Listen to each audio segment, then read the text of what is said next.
তুমি কি চলে যাচ্ছ? হ্যাঁ। আরেকটা বার ভেবে দেখলে হতো না? যা ভাবার তা ভেবেই নিয়েছি আমি। আমার সুখের জন্য হলো আমায় যেতে হবে, এছাড়া আর কোনো রাস্তা নেই। বিয়ে হওয়ার পর থেকে তোমার সাথে একটা বছর কাটিয়ে দিলাম, কিন্তু মনে হচ্ছে এক মুহূর্ত কাটিয়েছি। এসব ইমোশনাল কথা বলে তুমি কি আমায় ইমোশনাল ব্ল্যাকমেল করতে চাচ্ছ? না, তেমন কিছুই না আসলে। তোমায় আমি আগেই বলেছি আমি তোমার সাথে সংসার করতে পারবো না। তারপরও শুধু ডিভোর্স পাওয়ার আশায় একটা বছর কাটাতে হয়েছে। প্লিজ, আমার ছেড়ে যেও না। এই অল্প সময়ে আমি তোমায় ভালোবেসে ফেলেছি। এসব কথা বলে কোনো লাভ হবে না। আমি চলে যাচ্ছি। আমি আশা করব আমাদের যেন আর কখনো দেখা না হয়। প্লিজ তুমি যেও না। মিথু, মিথু যেও না। মিথু। লাফ দিয়ে উঠে বসলাম। নিঃশ্বাসের গতি বেড়ে গেল। বুকটা ধুক ধুক করা শুরু করলো। কপাল দিয়ে ঘাম নেমে আসলো। আশেপাশে তাকিয়ে দেখি আমি রুমের মধ্যে শুয়ে আছি। গায়ের উপর থেকে চাদরটা সরিয়ে জানালার পাশে গিয়ে দাঁড়িয়ে পড়লাম। এতক্ষণে আমি বুঝে উঠতে সক্ষম হলাম, কাল রাতে বেশি রাত করে মিটিং করার কারণে আজ সকালে অফিসে না গিয়ে ঘুমিয়েছিলাম। বাম হাতটা একটু সামনে এগিয়ে ঘড়ির দিকে তাকাতেই আমার চোখ কপালে উঠে গেল। মরিয়মের স্কুল ছুটির সময় হয়ে গেছে। নিশ্চয়ই আজকেও মরিয়ম রাগ করে বসে আছে। আর এবার তাড়াহুড়ো করে ফ্রেশ হয়ে আমি গাড়ি রাস্তার পাশে রেখে ভিতরে দিলাম এক দৌড়। দৌড়ে এসে দেখি বুড়ি আমার টেবিলে বসে থেকে আকাশের দিকে তাকিয়ে আছে। আমি তার সামনে গিয়ে হাঁটু গেড়ে বসে পড়লাম আর কানে দুইটা হাত দিয়ে অপরাধীর ভাব নিয়ে বললাম, সরি বুড়ি আম্মু। পুরো 10 মিনিট লেট। আমি ট্রাফিকে আটকে পড়ে গেছিলাম তো। প্রতিদিন তুমি ট্রাফিকে আটকে যাও? প্রতিদিন নয় তো, শুধু আজকেই। কি বললে তুমি? সরি, মাঝে মধ্যেই। তবুও মিথ্যে। প্রতিদিন তুমি লেট করে আসো, আমার সব বান্ধবী চলে যায়, আমাকে একা বসে থাকতে হয়। এই তো কান ধরছি আম্মু, আর কখনো এমন হবে না। হয়েছে, প্রতিদিনই তো কানে ধরো, আজকে আবার নতুন কি? আরে বুড়ি রাগ করছো কেন? চলো তো, আমি বাসায় যাব। ওকে। তারপর আমি মরিয়মকে কোলে তুলে নিয়ে এসে গাড়িতে বসিয়ে দিলাম আর আমি গাড়ি স্টার্ট দিয়ে রওনা হলাম। প্রতিদিন স্কুলে আসা এবং যাওয়ার সময় হাজারটা কথা বলে, আমাকে তার ক্লাসে প্রশ্ন জিজ্ঞেস করে, কিন্তু আজকে চুপচাপ হয়ে গাড়ির জানালা দিয়ে পারে তাকিয়ে আছে। বুঝতে আর বাকি রইল না, আজ আমার বুড়ি আম্মুর মন খারাপ। কিন্তু কেন মন খারাপ সেটাই তো বুঝতে পারছি না। তার মন খারাপ দেখলে আমার শ্বাস প্রশ্বাস বন্ধ হয়ে আসে। আমার বুড়ি মায়ের কি মন খারাপ? আমি গাড়ি চালাতে চালাতে একথা বললাম, কিন্তু মরিয়ম কোনো কথা বলল না। তাই আমি আবার বললাম, আম্মু, স্কুলের ম্যাডাম কি আপনায় মারছে?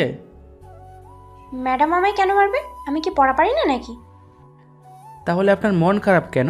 কেউ কি কিছু বলেছে নাকি? না, আমাকে কেউ কিছু বলেনি, স্কুলের সবাই তো আমার বন্ধু। তাহলে কি হয়েছে আম্মু? কালকে আমার স্কুলে মা সমাবেশ হবে। ও, ম্যাডাম বলেছে কালকে যেন সবাই সবার মাকে নিয়ে স্কুলে যায়। তো কি হয়েছে, আমি চলে আসবো? আরে বাবা, ওখানে মাকে নিয়ে যেতে বলেছে, বাবাকে নয়। আরে সব সময় সবার থেকে এগিয়ে থাকতে হয়। সবাই মাকে নিয়ে আসবে আর তুমি বাবাকে, তাহলে কেমন হবে? জানো বাবা, আজকে আমার ফ্রেন্ডকে নিতে তার মা এসেছিল, আর আমার ফ্রেন্ড দৌড় দিয়ে তার মায়ের কোলে উঠে গলা জড়িয়ে ধরলো। ও, বাবা, আমার মা কি কোনোদিন ফিরে আসবে না? কোনোদিন কি আমি মাকে মা বলে ডাকতে পারবো না? কোনোদিন কি মায়ের কোলে উঠতে পারবো না? মরিয়মকে বলার মতো আমার আর কোনো কথাই রইল না। আমি হাজার চেষ্টা করলেও তার জীবনে মায়ের অভাবটা কখনো পূরণ করতে পারবো না, কারণ তার মা তার থেকে অনেক অনেক দূরে, বেঁচে থেকেও মৃত। যদি আমি মরিয়মকে তার মাকে ফিরে দিতে পারতাম তাহলে আমার জীবন দিয়েও সেটা করতাম, কিন্তু সেটা সম্ভব নয়। কারণ যেই মা নিজের সন্তানকে অস্বীকার করে সেই মা কী করে তার মেয়ের জীবনে ফিরে আসবে? কালকে মা সমাবেশ হবে, সবার মা উপস্থিত থাকবে, কিন্তু তার মা থাকবে না। এটা ভেবেই মরিয়মের মন খারাপ।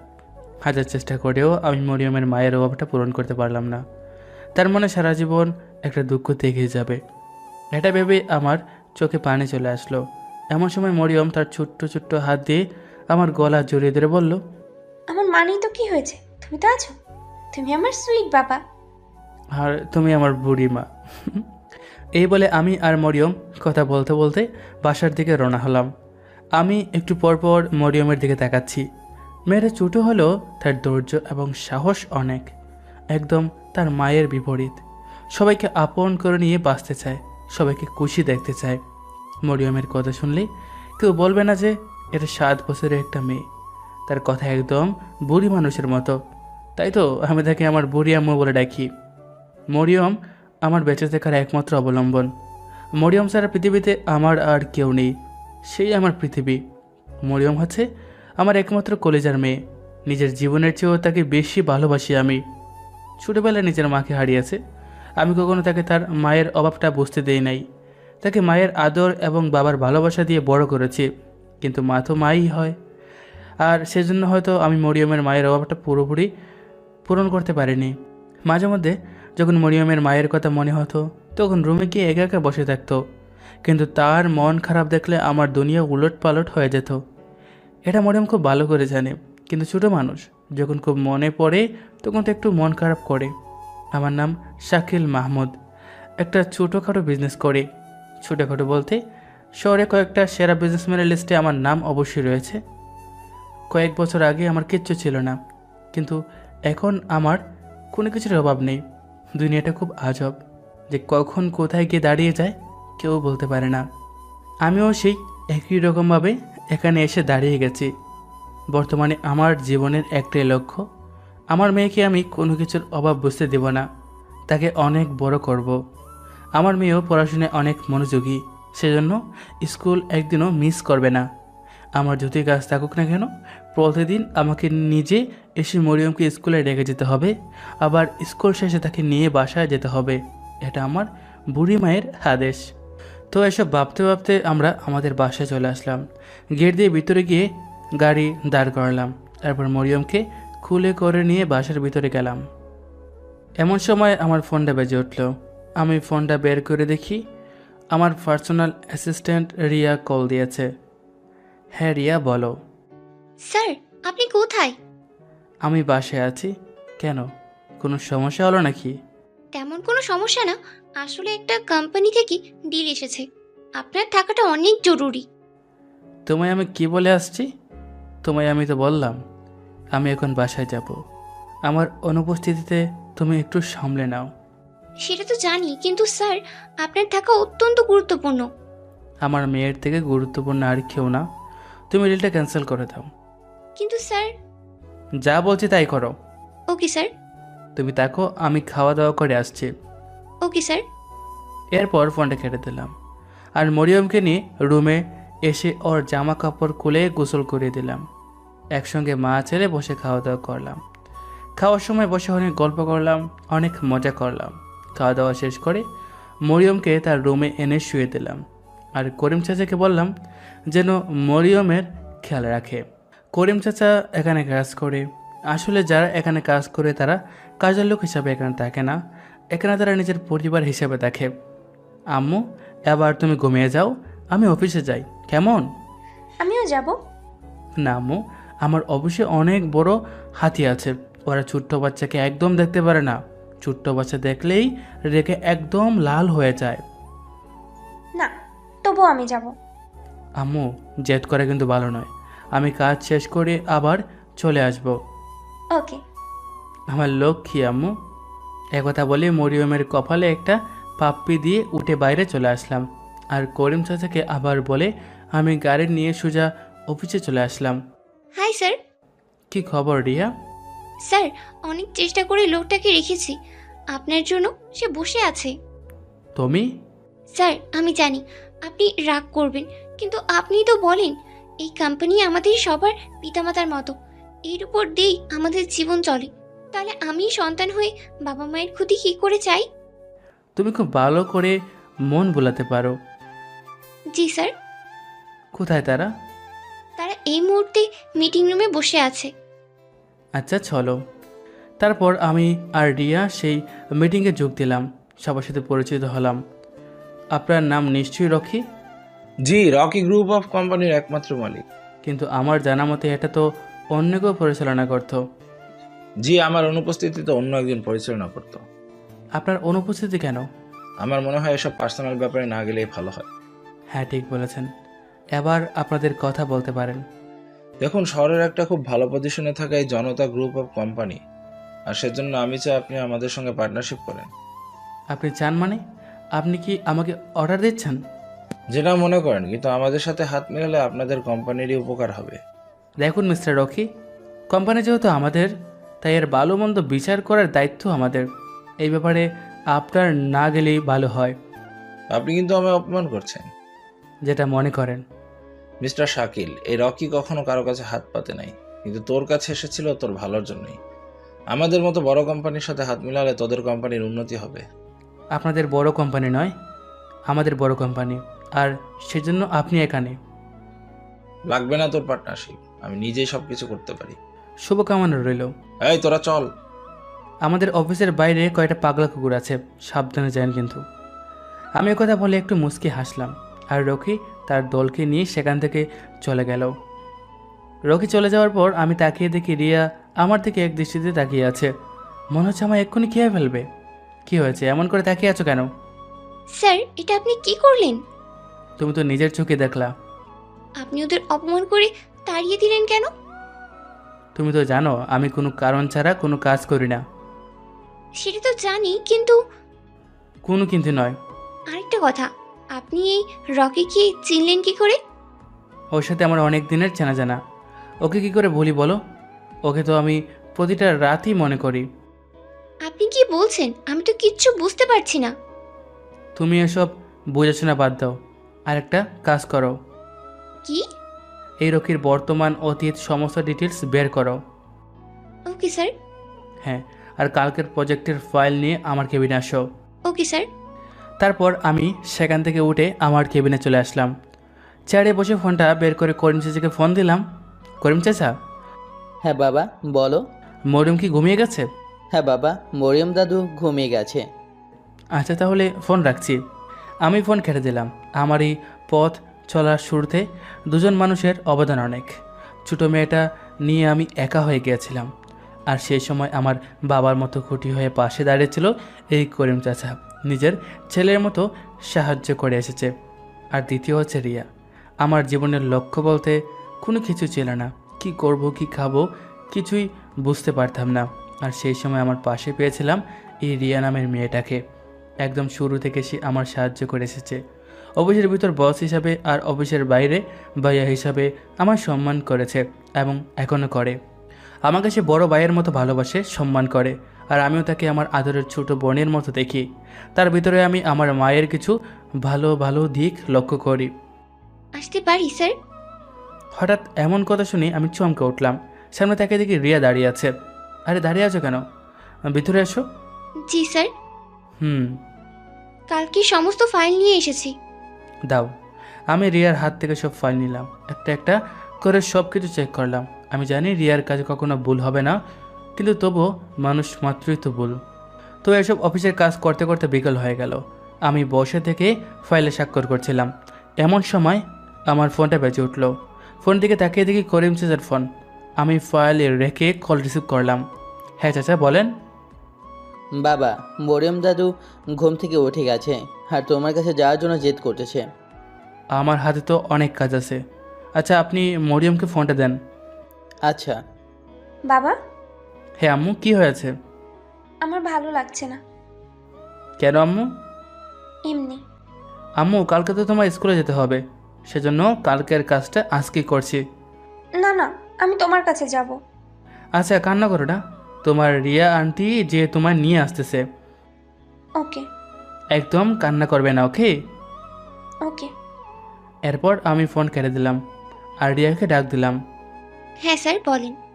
তুমি গিয়ে মরিয়মকে নিয়ে আসো তো, ও জেদ ধরেছে, এখানে আসবে। ওকে। আমি ড্রাইভারকে ফোন করে দিচ্ছি, তুমি বাইরে যাও। ড্রাইভার ওখানেই আছে। ঠিক আছে স্যার। একথা বলে আমি ড্রাইভারকে ফোন দিয়ে বলে দিলাম। রিয়া চলে গেল আর আমি আমার কাজে আবার শুরু করলাম। কিছুক্ষণ পর রিয়ার সাথে মরিয়ম চলে আসলো। রিয়া তার কাজে চলে গেল। আম্মু, কি হয়েছে বলো তো? কিছু নয়। আচ্ছা, তুমি ওখানে বসে থাকো, একটু পর আমরা ঘুরতে যাব। হুম। তারপর আমি আমার কাজগুলো শেষ করলাম। কাজ শেষ করে মরিয়মকে নিয়ে ঘুরতে বের হলাম। ঘুম থেকে ওঠার জন্য মরিয়মের মন খারাপ এমনিতেও। আজকে স্কুল থেকে আসার পর থেকেই তার মন খারাপ, সেজন্য ভাবলাম তাকে নিয়ে একটু ঘুরে আসি, এতে ওর মন ভালো হয়ে যাবে। আমি আর মরিয়ম অনেকক্ষণ ঘোরাঘুরি করলাম। ঘুরতে ঘুরতে সন্ধ্যা হয়ে গেল। অফিস রিয়া চালিয়ে নিল। ছুটির সময় সবাইকে ছুটি দিয়ে দিল। আমি সন্ধ্যার আগে অফিসে এসে সব কিছু ঠিকঠাক করে রিয়াকে নিয়ে বাসার দিকে রওনা হলাম। কোথায় যাওয়া হয়েছিল আম্মু? ঘুরতে গিয়েছিলাম। আমাকে ছাড়াই তোমরা ঘুরে চলে আসলে? আপনি তো যাবেন না বলেন। তুমি বললে অবশ্যই যেতাম। আচ্ছা ঠিক আছে, এরপর থেকে যখন আমরা যাব তখন আপনাকে বলবো। ঠিক আছে আম্মু। আমি মনোযোগ সহকারে গাড়ি চালাচ্ছি, আর এদিকে রিয়া এবং মরিয়ম দুজনে বসে গল্প করছিল। আজকে মরিয়মকে নিয়ে ঘুরতে গেছিলাম, তো সেজন্য ড্রাইভারকে বাসায় পাঠিয়ে দিয়েছি, কারণ আমরা সেখানে ঘুরতে যাব, ড্রাইভার সেখানে যেয়ে কী করবে। তো যাই হোক, অনেকক্ষণ জার্নি করার পর রিয়ার বাসার সামনে এসে গাড়ি দাঁড় করালাম। রিয়া গাড়ি থেকে নেমে আমাকে এবং বিদায় জানিয়ে চলে গেল। তারপর সেখান থেকে আমি আর মরিয়ম বাসায় চলে আসলাম। বাসায় এসে ফ্রেশ হয়ে হালকা একটু নাস্তা করে মরিয়মকে পড়াতে বসলাম। মরিয়মের ক্লাসের সমস্ত পড়া তৈরি করে খাওয়া দাওয়া করে ঘুমিয়ে গেলাম। পরদিন সকালে আমি আগে উঠে ফ্রেশ হয়ে আমার কিছু কাজ ছিল, অফিসের কাজ শেষ করে উঠে এসে মরিয়মকে ঘুম থেকে ডেকে তুললাম। তারপর তাকে ফ্রেশ করিয়ে দিয়ে একসঙ্গে নাস্তা করে তাকে নিয়ে তার স্কুলের দিকে রওনা দিয়ে দিলাম, কারণ আমাকে ছাড়া তো মরিয়ম স্কুলে যাবে না। তাই আমি মরিয়মকে নিয়ে স্কুলে চলে গেলাম। আজকে স্কুলে অনুষ্ঠান আছে, সেজন্য আমার মরিয়মের সাথে থাকতে হলো। তারপর অনুষ্ঠান শেষে মরিয়মকে স্কুলে ডেকে আমি সোজা অফিসে চলে আসলাম। আমি অফিসের সামনে আসতেই রিয়া আমার সামনে এসে দাঁড়িয়ে গেল। Good morning sir. Good morning. কী অবস্থা? আপনি যেমনটা বলেছিলেন ঠিক তেমনটা করে দিয়েছি। এখন ঠিকঠাক মতো কাজ চলছে। গুড। জি স্যার। তারপর আমি আর রিয়া অফিসের ভিতরে প্রবেশ করলাম। আসলে আমি অফিসে একটু পড়ে আসি, কারণ আমি চলে আসলে মরিয়ম ঘুম থেকে উঠে অনেক কান্নাকাটি করে। সেজন্য সকাল সকাল উঠে আমি রিয়াকে ফোন করে কাজের কথা বলে দিই, কী করতে হবে, কেমন করে করতে হবে, সব কিছু আমি রিয়াকে বলে দিই। আর এমনিতেও বিজনেস সম্পর্কে রিয়ার অনেক ভালো জ্ঞান আছে, সেজন্য আমার মুখে বলা কাজ রিয়া করে আমার অনুপস্থিতিতে। আমি সোজা গিয়ে আমার কেবিনে বসলাম। একটু পর রিয়া আসলো অনেকগুলো ফাইল নিয়ে। রিয়া, কালকে তোমাকে যা বলেছিলাম সেটার খবর কি? হ্যাঁ স্যার, আমি রকির সমস্ত ডিটেলস বের করে ফেলেছি। গুড। ওর নাম রকি চৌধুরী, বাবা মায়ের একমাত্র সন্তান। তাদের পরিবারের কেউ চৌধুরী নেই, কিন্তু সে নিজের ইচ্ছাতেই নিজের নামের পাশে চৌধুরী লাগিয়েছে। ইন্টারেস্টিং। মানুষকে ঠকিয়ে নিজে বড় হতে চেয়েছে, মানুষের সাথে চিট করে দালালি করে অনেক কিছু কামিয়েছে এবং বড়লোকদের মেয়েদের তার জালে ফাঁসিয়ে টাকা হাতিয়েছে। এভাবেই সে একটা বিজনেস শুরু করে, আর এটাকে বড় করার জন্য না জানি কত খারাপ কাজ করছে। তার কোনো হিসাবই নেই। নিজের বাবা মায়ের সাথেও বেইমানি করেছে, যেটা মানতে না পেরে বাবা মা দুজন হার্ট অ্যাটাক করে মারা গেছে। তারপর? কয়েক বছর আগে সে একটা বড়লোক মেয়েকে বিয়ে করছে, আর এখন তার সাথেই আছে। কয়েক বছর নয়, 4 বছর 5 মাস 10 দিন। কিন্তু স্যার, আপনি কেমনি জানলেন? মানুষের জীবনে কিছু জিনিস থাকে যেগুলো সে চাইলেও বলতে পারে না। জি স্যার। আর হ্যাঁ, আরেকটা বিষয়, কয়েক বছর থেকে তার বিজনেসের অবস্থা খুব খারাপ, আর সেজন্য সে চায় কোনো একটা বড় কোম্পানির হাত ধরে সে আবার উপরে উঠে যাবে।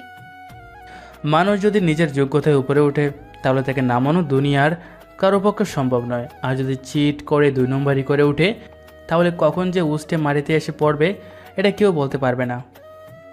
হ্যাঁ স্যার, বর্তমানে আমাদের কোম্পানি অনেক উপরে, সেই জন্য আমাদের সাথে সে হাত মিলাতে আসছিল। আমি হাত মিলাবো, কারণ আমি বুঝিয়ে দিব মানুষ কি করতে পারে। স্যার, আপনি কি বলছেন?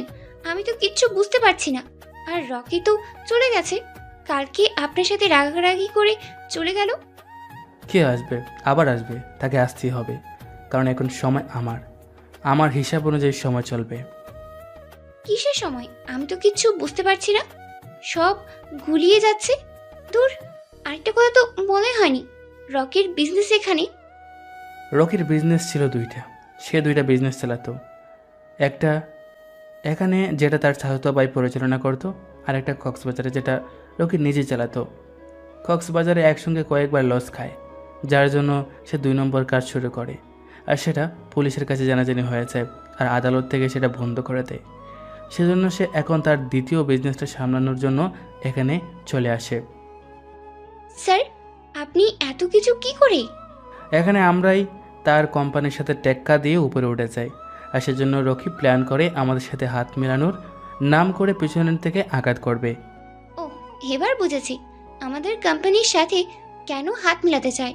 হুম আমায় একটা কথা বলবেন তো স্যার, আপনি রকিকে চিনলেন কি করে? আর ও এত খারাপ শুনেও তার সাথে কেন ডিল করতে চাচ্ছেন? কারণ তার সাথে আমার অনেক হিসাব বাকি আছে, অনেক দিনের পুরনো হিসাব। আমার মাথায় তো কিচ্ছু ঢুকছে না। তুমি এক কাজ করো, তুমি মিটিংয়ের ব্যবস্থা করো, রকি খুব তাড়াতাড়ি চলে আসবে। কিন্তু স্যার, রকি যেরকম করে রেগে গেছে, তাতে কি মনে হচ্ছে সে আবার আসবে? হ্যাঁ, সে আসবে, আর এসে আমার কাছে ক্ষমা চাইবে। দেখাই যাক। তোমাকে যা বললাম সেটা করো। ঠিক আছে স্যার। তারপর রিয়া চলে গেল, আর আমি কোম্পানির হিসাবগুলো দেখতে লাগলাম। অনেকটা সময় কেটে গেল, কাজ করছিলাম, আর মাঝে মধ্যে উঠে একটু একটু করে হাঁটাহাঁটি করছিলাম, কারণ কাজের তেমন চাপ নেই। এমন সময় রিয়া এসে হাজির হয়ে গেল। আমি তার দিকে তাকিয়ে তাকে জিজ্ঞেস করলাম, হ্যাঁ রিয়া বলো। স্যার, আপনার কথাই ঠিক হলো, রকি আবার এসছে।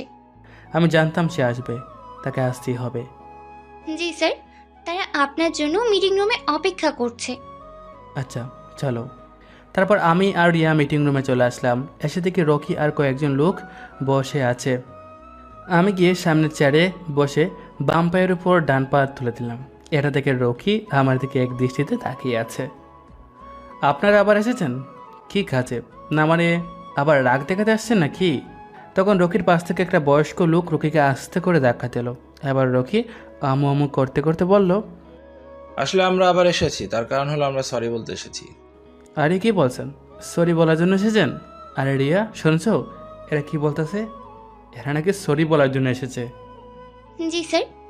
শুধু সরি বলতে এসেছেন নাকি অন্য কোনো মতলব আছে? হ্যাঁ, আসলে কালকে যা হয়েছে তার জন্য আমি ক্ষমা চাচ্ছি, আর আবার আমরা আপনার দিকে বন্ধুত্বের হাত বাড়িয়ে দিচ্ছি, তাই নাকি? আর আমরা চাই আপনি এটা অ্যাকসেপ্ট করেন, এতে আপনারই উপকার হবে। দেখুন মিস্টার রকি, আপনাকে আমি কালকে বলে দিয়েছি, আমাদের লাভ ক্ষতির হিসাব আপনার না করলে চলবে, কারণ আমাদের কাছে অনেক ভালো অনেক হিসাবি লোক আছে, তাই না রিয়া? জি স্যার। আপনারা যদি আমাদের লাভের হিসাব করে এখানে এসে থাকেন, তাহলে আমি বলবো দরজা ওইদিকে খোলা রয়েছে। মিস্টার শাকিল, আপনি কিন্তু আমাদের অপমান করছেন। আরে ভাই, অপমান করলাম কই? আমি তো সত্যি কথা বললাম। আমাদের কোম্পানির লাভ ক্ষতির হিসাব করার জন্য আমাদের এখানে অনেক মানুষ রয়েছে, আর তাই আপনাদের এই নিয়ে টেনশন না করলেই চলবে। রকি কখনো কারো কাছে ক্ষমা চায়নি, কিন্তু তোর কাছে চাইছি, আর এর জন্য হয়তো তোর ভাব একটু বেশি হচ্ছে। কেমন ক্ষমা চাইতে আসছেন সেটা তো বুঝতেই পারছি। সরি, আপনাদের সাথে কোনো রকম ডিল করার ইচ্ছা আমাদের নেই। দরজাটা ওইদিকে। আমার এই কথা শুনে রকির পাশে থাকা বয়স্ক লোকটা রকির কানে কানে কিছু একটা বলল, কিন্তু সেটা রকি মানতে চাইল না। তাই লোকটা আবার রকির কানে কানে কিছু একটা বলল, এবার রকি মানল, আর আমার দিকে তাকিয়ে বলল, সরি শাকিল। রকির কথা আর রিয়াকশনের কোনো রকমের মিল পেলাম না। মনে হচ্ছে রকির দ্বারা এটা জোর করে করানো হচ্ছে। দেখুন মিস্টার রকি, রাগ আমারও রয়েছে, আমিও রাগ দেখাতে পারি। এতক্ষণে আপনি রাগ দেখালেন, এবার আমি রাগ দেখাবো। দেখুন, এমনটা করবেন না।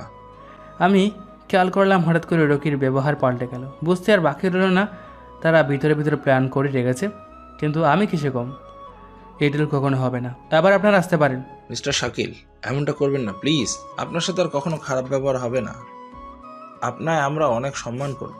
এই শাকিল একবার যা বলে সেটা আর পাল্টায় না। আমাদের দিকে একবার দেখেন, শুনেছি আপনার মন অনেক বড়। প্লিজ আপনারা এই বিষয়ে আর কথা না বললেই খুশি হব। আচ্ছা আচ্ছা, আর কথা বলবো না, শুধু একটা চান্স দেন। আপনি এত বড় কোম্পানির মালিক, আপনি আদর যত্ন করে একটু খেদমত করতে চাই প্লিজ। কি বলতেছেন আপনি? আমার বাসায় আজ ছোটোখাটো একটা পার্টির আয়োজন করেছি, সেখানে আপনার বিশেষভাবে আমন্ত্রণ রইল, অবশ্যই আসবেন কিন্তু। আপনার আমন্ত্রণে আমি কেন যাব? প্লিজ না করবেন না, অনেক বড় ইচ্ছে নিয়ে আপনার আমন্ত্রণ করলাম।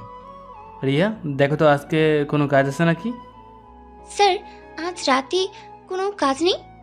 মিস্টার রকি, আপনার গুড লাক, আমরা আসবো। শুনে খুব খুশি হলাম, তাহলে আজকে চলি। আচ্ছা। এরপর রকি আর সাথের লোকগুলো বেরিয়ে চলে গেল। আমি সেখানেই বসে রইলাম। একটু পর রিয়া আমার পাশে এসে দাঁড়িয়ে বলল, স্যার, আপনি কি করছেন এসব? কেন? প্রথমে বললেন রকির সাথে ডিল করবেন, কিন্তু এখানে এসে তাকে বললেন ডিল করবেন না। আবার রকির বাসায় আমন্ত্রণ করলো আর আপনি রাজিও হয়ে গেলেন। রকি আপনার কি হয়? রকি আমার কেউ হয় না। তাহলে এসব? তোমার সব প্রশ্নের উত্তর পেয়ে যাবে, শুধু একটু অপেক্ষা করো। খেলাটা ঠিকঠাকভাবে শুরু করি। কিসের খেলা? আমি তো কিচ্ছু বুঝতে পারছি না। বললাম তো, পরে বুঝতে পারবে। কিন্তু আপনি ওর বাসায় কেন যেতে চাইলেন? যদি সেখানে গিয়ে আপনার কোনো ক্ষতি করে? সে আমার কোনো ক্ষতি করবে না, কারণ তার প্ল্যান অন্যটা। কি? যে করে হোক আমাকে ডিলে সাইন করতে রাজি করাবে। এতে যতই নিচে নামতে হোক সে নামবে। কিন্তু কেন? তার নজর আমাদের কোম্পানির উপর। আমাদের সাথে হাত মিলিয়ে আমাদের প্রোডাক্টের বদনাম করে আমাদের কোম্পানিকে বন্ধ করতে চায়। কিন্তু এতে রকির কি লাভ? লাভ ক্ষতির হিসাব আমি জানি না। ও কী করতে চাচ্ছে এটা আমায় জানতে হবে। ও, এবার একটু একটু বুঝতে পারছি। আচ্ছা, তুমি একটা কাজ করো, খোঁজ নাও এর আগে রকি কার কার সাথে ডিল করেছে এবং কী কী করেছে। আমি এক্ষুনি খোঁজ নিচ্ছি স্যার। আর হ্যাঁ, আজকে রাতে তোমাকেও যেতে হবে আমার সাথে, এটা আবার ভুলে যাও না। Okay sir. এবার যাও, আর তোমাকে যা যা বললাম সেটা অবশ্যই করবে। জি স্যার। তারপর রিয়া সেখান থেকে বেরিয়ে চলে গেল, আর আমিও আমার কেবিনে এসে কাজে মন দিলাম। মনোযোগ সহকারে অনেকক্ষণ কাজ করার পর ঘড়ি থেকে তাকিয়ে দেখি মরিয়মের স্কুল ছুটির সময় হয়ে গেছে। আমি তাড়াহুড়ো করে আমার সমস্ত কাজ ফেলে রেখে বেরিয়ে পড়লাম। প্রতিদিন দেরি হওয়ার জন্য বকা শুনতে হয় মরিয়মের কাছে। আজকেও মনে হয় দেরি হয়ে যাবে। এটা ভাবতে ভাবতে অনেক তাড়াতাড়ি রওনা হলাম। মরিয়মের স্কুলে পৌঁছে ঘড়ি থেকে তাকিয়ে দেখে আজকে আবারও দেরি হয়ে গেছে। আমি তাড়াহুড়ো করে গাড়ি পার্ক করে দৌড় দিলাম। দৌড়ে এসে দেখি মরিয়ম বুড়ি বসে আছে। আমি প্রতিদিনের মতো কান ধরে তার সামনে দাঁড়িয়ে গেলাম। সরি আম্মু। জানি আজকেও একটা বাহানা বানাবে। আসলে হয়েছে কি? থামো, আমার শোনা লাগবে না, চলো। আমার লক্ষ্মী আম্মু। একদিন তো অন্তত আগে আসো। প্রতিদিন তো আগেই আসতে চাই, কিন্তু ট্রাফিক। হয়েছে, তোমার দ্বারা কিচ্ছু হবে না। একদম ঠিক কথাই বলছো। তারপর আমি আর মরিয়ম গল্প করতে করতে বাসার দিকে রওনা দিলাম। গাড়ি তার নিজ গতিতে চলছে, আর তার সাথে আমরাও চলতেছি। অবশেষে আমরা বাসায় এসে পৌঁছে গেলাম। আমি গাড়ি রেখে মরিয়মকে নিয়ে ভিতরে প্রবেশ করলাম। বাসায় এসে মরিয়মের স্কুল ড্রেস খুলে তাকে গোসল করিয়ে দিলাম। রুমে নিয়ে এসে জামা কাপড় পরাচ্ছিলাম, তখন মরিয়ম বলল, আম্মু থাকলে এসব তোমায় করতে হতো না। তোমার মা অনেক দূরে চলে গেছে, হয়তো কোনোদিন আর ফিরেও আসবে না। যদি কোনোদিন আম্মু ফিরে আসে তাহলে আমি তাকে অনেক বকা দিব। কেন আম্মু? বকা দেবা কেন? আম্মু অনেক খারাপ, তোমায় আর আমায় একা রেখে কোথায় তারা হয়ে গেছে। হ্যাঁ আম্মু, তোমার আম্মু অনেক খারাপ। সে অনেক খারাপ, আমার সাথে বেইমানি করেছে। আমার কাছে টাকা না থাকে সে আমার ছেড়ে চলে গেছে। কি বলো এসব? না কিছু না, তুমি আবার বুড়ির মতো কথা বলা বাধ্য হতো, বাদ দিয়ে ঘুমিয়ে পড়ো। ওমা, খাওয়া দাওয়া করবো না বুঝি? ও হ্যাঁ, চলো নিচে গিয়ে খাওয়া দাওয়া করে নিই, আর তারপর এসে লক্ষ্মী মেয়ের মতো ঘুমিয়ে যাবে। ওকে ওকে। চলো। তারপরে আমি মরিয়মকে নিয়ে নিচে চলে আসলাম। কাজের লোকদের খাবার দিতে বললাম, তারা আমাদের দুজনকে খাবার দিল। দুজনে খাওয়া দাওয়া শেষ করে উপরে এসে মরিয়মকে ঘুমিয়ে রেখে আমি আবার অফিসে চলে গেলাম। অফিসে রিয়াকে ডেকে অফিসের কাজগুলো করতে লাগলাম। আমি যাবার পরে অফিসে কিছু হয়েছে নাকি সেটাও শুনলাম। দুজনে কাজ করতে করতে সময় কেটে গেল। দুপুর থেকে বিকাল হয়ে গেল। মরিয়ম ঘুম থেকে ওঠার পর আমার কাছে ফোন করছিল। আমি কথা বলে রেখে দিয়েছি। আজকে আর কোনো জেদ ধরে নাই। কিছুক্ষণ পর আমি রিয়াকে আমার কেবিনে ডাকলাম। তখন রিয়া এসে আমার সামনে দাঁড়িয়ে গেল। তোমায় একটা কাজ দিয়েছিলাম, সেটার কি খবর? আপনাকে বলতে তো ভুলে গিয়েছিলাম। রকি যাদের সাথে ডিল করতে চায় তারা যদি সোজা কথা না রাজি হয় তাহলে তাদের রকির বাসায় পার্টির ইনভিটেশন দেয়। এমন মানুষের সাথে কে ডিল করতে যাবে বলো? আচ্ছা তুমি তারপর বলো। বাসায় নিয়ে গিয়ে তার স্ত্রীকে লাগিয়ে দেয় সেই মেহমানের আপ্যায়ন করতে। রকির স্ত্রী তখন নিজের শরীর দিয়ে হলেও তাকে রাজি করায়। এটাই রকির প্ল্যান। আচ্ছা এই ব্যাপার। আচ্ছা চলো আজকে আমরা যে দিকে কি হয়। স্যার, আপনি তো রাতে পার্টিতে যান না, কিন্তু আজকে কেন যাচ্ছেন, তাও আবার এমন একটা নোংরা পার্টিতে? তুমি আগেই বলেছি এখানে আমার পার্সোনাল কিছু কাজ আছে যেটা আমায় পূরণ করতে হবে। ও আচ্ছা চলেন। তারপর রাতে মরিয়মকে করিম চাচার কাছে রেখে আমি আর রিয়া বেরিয়ে পড়লাম। কিছুক্ষণের মধ্যে রকির বাসায় এসে পৌঁছে গেলাম। রকি এসে আমাদের স্বাগতম জানালো, জানিয়ে ভিতরে নিয়ে গেল। আমি আর রিয়া ভিতরে আসলাম। কিছুক্ষণ এটা ওটা করতে করতে সময় কেটে গেল। এবার রকি আমায় বলল, মিস্টার শাকিল সাহেব, আপনার জন্য আমার পক্ষ থেকে একটা স্পেশাল গিফট আছে। সেটার জন্যই অপেক্ষা করছি তো। আয় সুমি, শাকিল সাহেবকে ভেতরে নিয়ে যাও। তখন একটা মেয়ে এসে আমার সামনে একটা হাসি দিয়ে তার হাতটা বাড়িয়ে দিল। আমি আবার আমার হাত বাড়িয়ে দিলাম। তখন সেই মেয়েটা আমাকে নিয়ে একটা রুমে চলে আসলো আর দরজার সামনে দাঁড়িয়ে আমাকে ভিতরে যেতে বলে মেয়েটা চলে গেল। আমি দরজা ধাক্কা দিয়ে ভিতরে প্রবেশ করলাম আর দেখলাম ঘরটা অনেক সুন্দর করে সাজানো আছে। আর পাশে একটা চেয়ারে একটা সুন্দর করে সেজেগুজে মেয়ে বসে আছে। আসুন স্যার, বসে পড়েন। আর কি খাবেন বলেন? আমি তো একটু অন্যরকম কিছু খেতে চাচ্ছি। সেটা তো সবাই চায়। এই কথা বলে মেয়েটা আমার দিকে তাকালো। আমার দেখে যেন মেয়ের মাথায় আকাশ ভেঙে পড়লো। চোখ দুটো বড় বড় হয়ে গেল। হাতে থেকে গ্লাসটা মাটিতে পড়ে ভেঙে টুকরো টুকরো হয়ে গেল। আমি তার দিকে তাকিয়ে একটা অবাক করে হাসি দিলাম। শাকিল, তুমি মিস মিতু চৌধুরী। তুমি এখানে কি করে? এখানে তো জনতা গ্রুপ অফ কোম্পানির মালিকদের আসার কথা। সেই তো এসেছে, জনতা গ্রুপ অফ কোম্পানির মালিক শাকিল মাহমুদ। কি? হ্যাঁ মিস মিতু। ও, তার মানে আপনিও আমায় ইউজ করতে আসছেন? কিন্তু বিশ্বাস করে দেওয়ার মতো কিছু বাকি নেই আমার কাছে। তাও যদি চাও চলে আসো। মিস মিতু চৌধুরী, ড্রিঙ্কস দিন। কিন্তু তুমি তো ড্রিঙ্কস করো না। Set up. শাকিল মাহমুদের কি ভালো লাগে না লাগে এটা আপনি জানেন কি করে? আপনার যেটা কাজ সেটা করেন। সরি। একথা বলে মিতু তার বুকের ওপর থেকে শাড়িটা ফেলে দিয়ে কাঠের উপর সোজা হয়ে শুয়ে পড়ল। আমি অন্যদিকে তাকিয়ে বিরক্ত করে একটা ভাব নিয়ে বললাম, মুডটাই নষ্ট করে দিল। চে চে। আমি প্রস্তুত, আসতে পারেন। কি আজব তাই না মিস মিতু চৌধুরী? যার টাকা পয়সা ধন সম্পত্তি কিচ্ছু ছিল না বলে তাকে ছেড়ে চলে আসছিলেন, আর আজ টাকার অভাবে তারই সামনে নিজের শরীর এগিয়ে দিতে হচ্ছে। মিতু চৌধুরী, এখন আপনার দিকে তাকান আর আমার দিকে তাকান। আপনার এখন কিচ্ছু নেই। নামের পাশে চৌধুরীর পদবিটাও তো চুরি করা। বর্তমানে আপনি তো আমার চাকর হওয়ার যোগ্যতা রাখেন না। আমার সাথে একই কার্ডে শুয়ে থাকার চিন্তা কেমনে করলেন? আপনাদের এই অবস্থা করার একমাত্র লোকটাই আমি, আর আমি আপনাকে রাস্তার ভিখারি বানাবো। ভিখারি। শাকিল, আমি তোমার সাথে, আমার মেয়ের সাথে অনেক বড় অন্যায় করেছি, আর সেটার শাস্তি হিসেবে আমি এই জাহান্নামে জ্বলতেছি। যে সুখের ঠিকানার জন্য চাকর শাকিলকে ছেড়ে চলে আসছিলেন, আজকে সেটা জাহান্নাম বলছেন। So funny. আমি একথা বলে জোরে জোরে হাসতে লাগলাম। আমার হাসি দেখে মিতু নিচের দিকে তাকিয়ে মাথা নিচে করে দাঁড়িয়ে রইল। এমন সময় হঠাৎ করে আমার চোখ মিতুর হাতে গিয়ে পড়ল। দেখলাম ডান হাতে অনেকটা জায়গায় চামড়া নেই, মাংস দেখা যাচ্ছে, আর কিছু কিছু জায়গায় তো কালো হয়ে আছে। এসব দেখে আমি আর আমার কন্ট্রোল ধরে রাখতে পারলাম না। তাড়াতাড়ি রুম থেকে বেরিয়ে বাইরে চলে আসলাম। বাইরে এসে রোগীর সাথে হাসতে হাসতে কথা বললাম, ড্রিঙ্কস করলাম। যেখানে আমি ড্রিঙ্কস করি না সেখানে আজ অনেক বেশি করে ফেললাম, তবে নিজের কন্ট্রোল হারালাম না। তো শাকিল সাহেব, কেমন লাগলো আমার গিফট? অসাধারণ। এবার তাহলে বাকি কথাগুলো সেরে নেওয়া যাক। অবশ্যই, শুভ কাজে দেরি কিসে? তাহলে আমি একটা অফার দেব, সমস্ত খরচ আমি দেব। কালকে আমার অফিসে এসে একটা ডকুমেন্টে সাইন করতে হবে, সেগুলো করে দিয়ে আমার সাইনটা নিয়ে আসবেন। ওকে? ওকে। তাহলে রকি সাহেব, আজকে থেকে আমরা পার্টনার। ওকে ব্রাদার? এবার আমাদের যেতে হবে। ওকে, শিওর।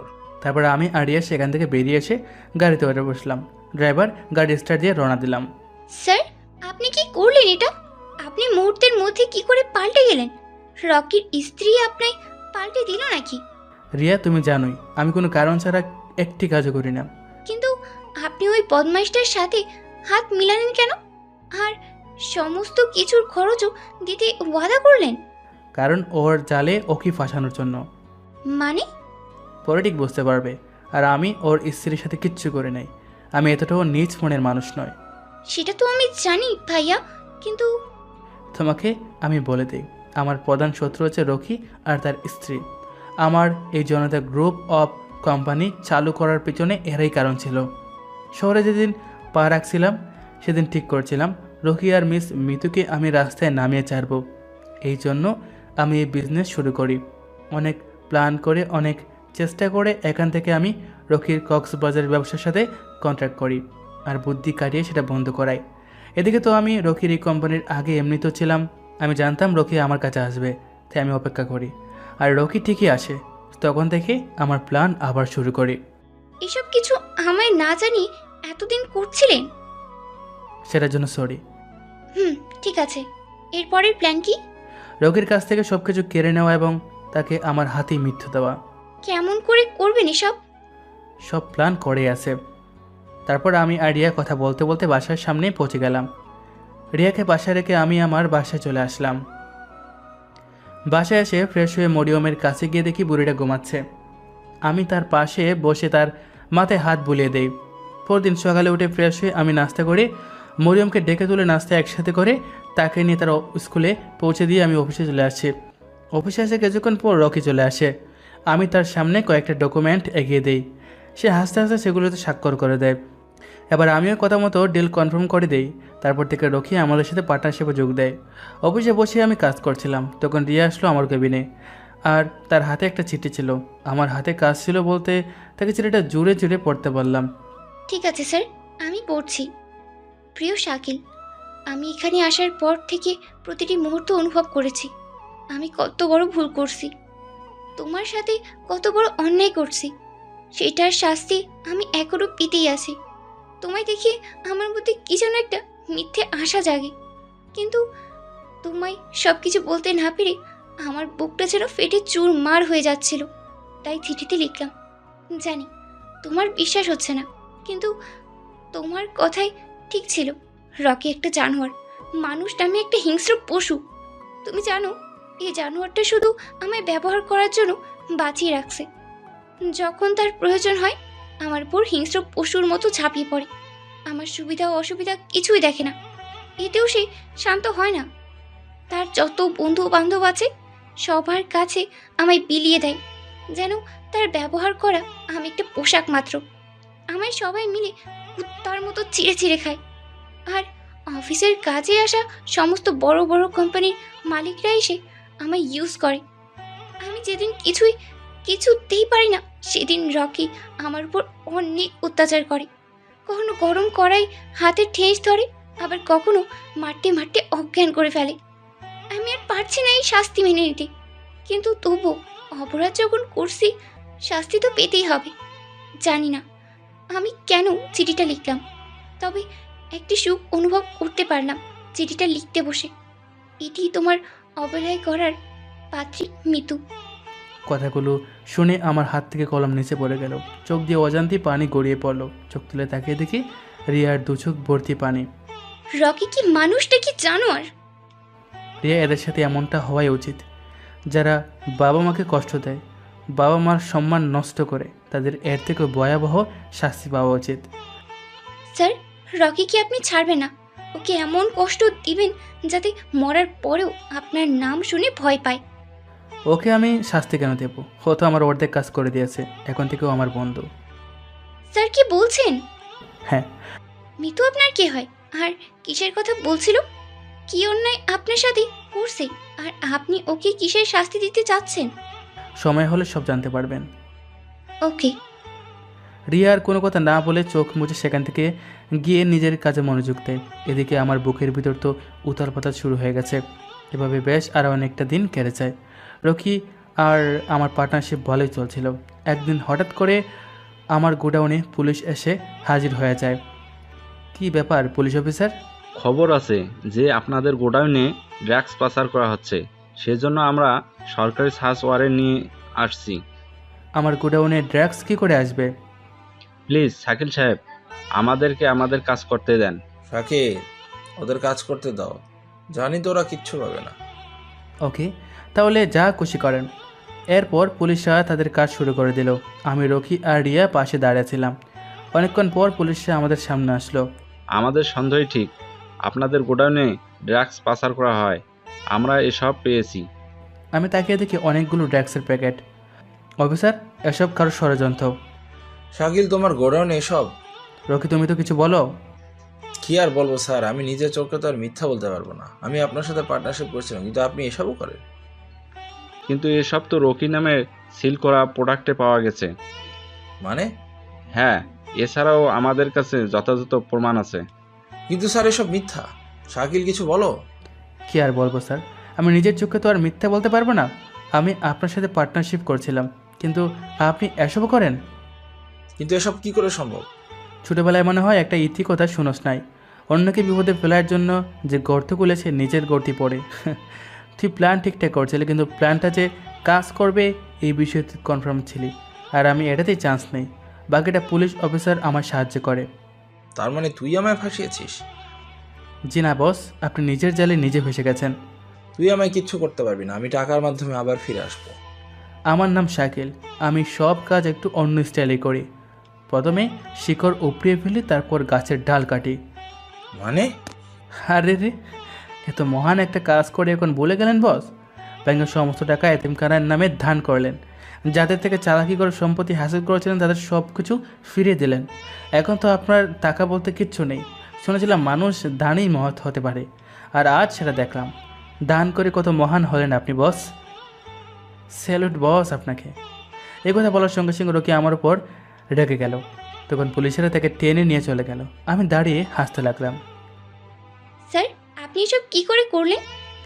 মনে আছে সেদিন আমার অফিসে রকিকে ডাকছিলাম কিছু ডকুমেন্টে স্বাক্ষর করার জন্য? হ্যাঁ। ওসব আসলে দলিল ছিল। রকি যত মানুষের কাছ থেকে 2 নম্বরই করে সম্পত্তি হাসিল করেছিল সেসব কিছুর দলিল।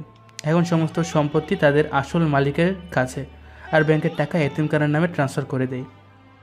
কিন্তু স্যার, আপনাকে আজ বলতে হবে রকির সাথে আপনার কিসের শত্রুতা? আর মিতুকে আপনার সাথে কি অপরাধ করছে? চলো গাড়িতে উঠে যেতে যেতে বলছি। হুম। আজ থেকে 9 বছর আগের কথা, অতীত। ছোট্ট একটা গ্রাম, মাঠ ভরা ফসল, হাসি খুশিতে কেটে যাচ্ছিল সবার জীবন। কিন্তু সেই খুশি থেকে আলাদা হয়েছিলাম আমি শাকিল। আমার এসএসসি পরীক্ষার সময় চলছিল। কদিন পর আমার পরীক্ষা শুরু হবে। দিনরাত জেগে পরীক্ষার প্রস্তুতি নিচ্ছিলাম। পিতামাতা বলতে আমার উপর চাওয়া হয়ে একজনই ছিল, আর সেটা হলো আমার বাবা। মা অনেক দিন আগেই মারা গেছে। তারপর থেকে আমি আর বাবা বেঁচে আছি। হাজার কষ্ট করে হলেও বাবা আমার পড়াশোনার খরচ চালাতো। বাবার কষ্ট দেখে আমার খুব খারাপ লাগতো, আর সেজন্য আমি ফাঁকা সময়ে ছোটদের পড়াইতাম। এর থেকে যা পাইতাম সেটা দিয়ে আমি আমার পড়াশোনার খরচ চালাইতাম, যাতে বাবার কষ্ট কম হয়। এত কিছু করে আমি এসএসসি পর্যন্ত চলে আসলাম। তখন জানতাম না আমি আগে যেতে পারবো কি না, কারণ যত উপরে যাব তত খরচ বাড়বে। এরই মধ্যে পরীক্ষার সময় চলে আসে। আমি দিনরাত সমান করে পরীক্ষার জন্য প্রস্তুতি নিতে শুরু করি। এরপর একদিন স্যারের কাছ থেকে শুনতে পেলাম পরীক্ষা দেওয়ার জন্য বোর্ডে আশেপাশে কোথাও বাসা ভাড়া নিয়ে থাকতে হবে। স্যারের কাছে একথা শুনে আমি ভাবলাম পরীক্ষা দেওয়ার জন্য ওখানে থাকতেই হবে, কারণ এখান থেকে যাওয়ার আশা ভাড়া অনেক বেশি। সেটা ভেবে আমি দুপুরে আব্বুর কাছে টাকা চাওয়ার জন্য আসলাম। এসে যা দেখলাম সেটা দেখার জন্য আমি চিন্তাও করিনি। আব্বুর কাছে এসে দেখি আব্বু বমি করতেছে, পেটের এক সাইডে হাত দিয়ে আছে, চোখ দিয়ে পানি পড়তেছে। আমি দৌড়ে আব্বুর কাছে আসলাম। আব্বু, কি হয়েছে তোমার? আমার কথা শুনে আব্বু একটু চমকে ওঠে, আমার দিকে তাকালো, আর চোখের পানি মুছে ফেলার বৃথা চেষ্টা করতে লাগলো। পাশে থেকে 1 গ্লাস পানি আব্বুর হাতে দিলাম। আব্বু হাত মুখ ধুয়ে নিল।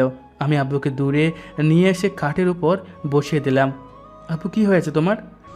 আরে তেমন কিছু না। ডাক্তারের কাছে গেছিলা? ডাক্তার বলেছে তেমন কিছু না, এমনি পেট খারাপ করেছে। ও। বল, তোর পরীক্ষার কি খবর? ওখানে বাসা ভাড়া নিয়ে থাকতে হবে, এখান থেকে যাওয়া আসা করতে অনেক খরচ হবে। তাহলে তাই কর। একথা বলে আব্বু বালিশের নিচে হাত দিয়ে টাকা বের করে আমার হাতে দড়িয়ে দিল। এই নে, এইখানে পুরো 3000 টাকা আছে।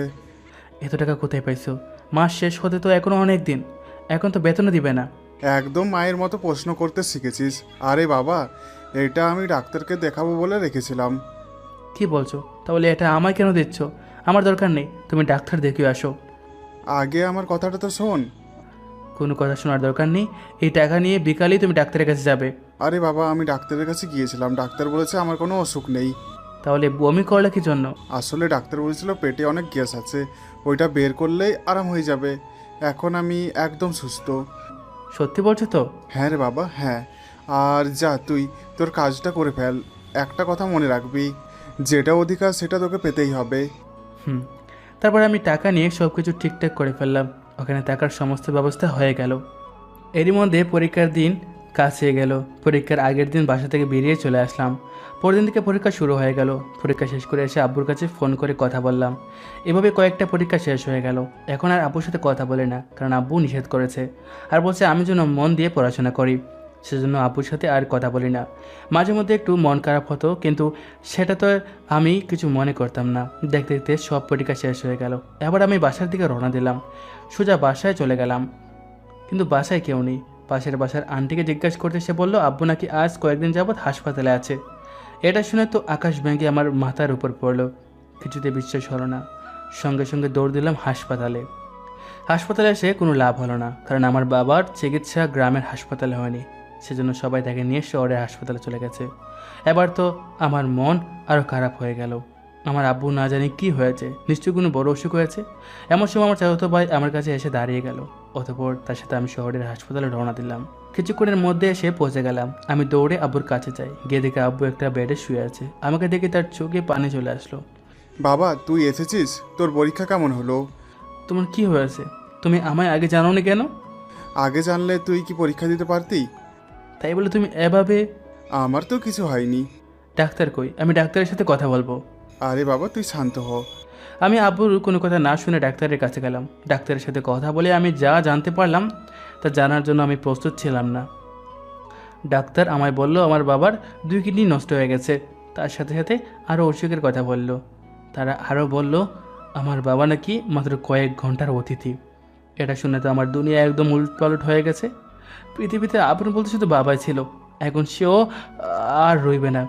আমি একদম এতিম হয়ে যাব। আমি চোখ ভরা পানি নিয়ে বাবার সামনে আসলাম। বাবার দিকে কিছুক্ষণ তাকিয়ে থাকলাম। তখন আব্বু আমায় তার পাশে বসতে বলল। বাবা মন খারাপ করিস না, সবাইকে তো একদিন যেতে হবেই নাকি? আব্বু তুমি যেও না, আমি এতিম হয়ে যাব। দেখ বাবা, তোর আঙুল ধরে তোকে হাঁটাতে শিখেছি, ভালো খারাপ বুঝাতে শিখেছি। তোর যখন আমাকে প্রয়োজন ছিল আমি তখন তোর পাশে ছিলাম, এখন আমার তোকে প্রয়োজন। হয়তো ভালো হলো, তার আগেই আমি চলে যাচ্ছি। তুমি এসব কি বলছো?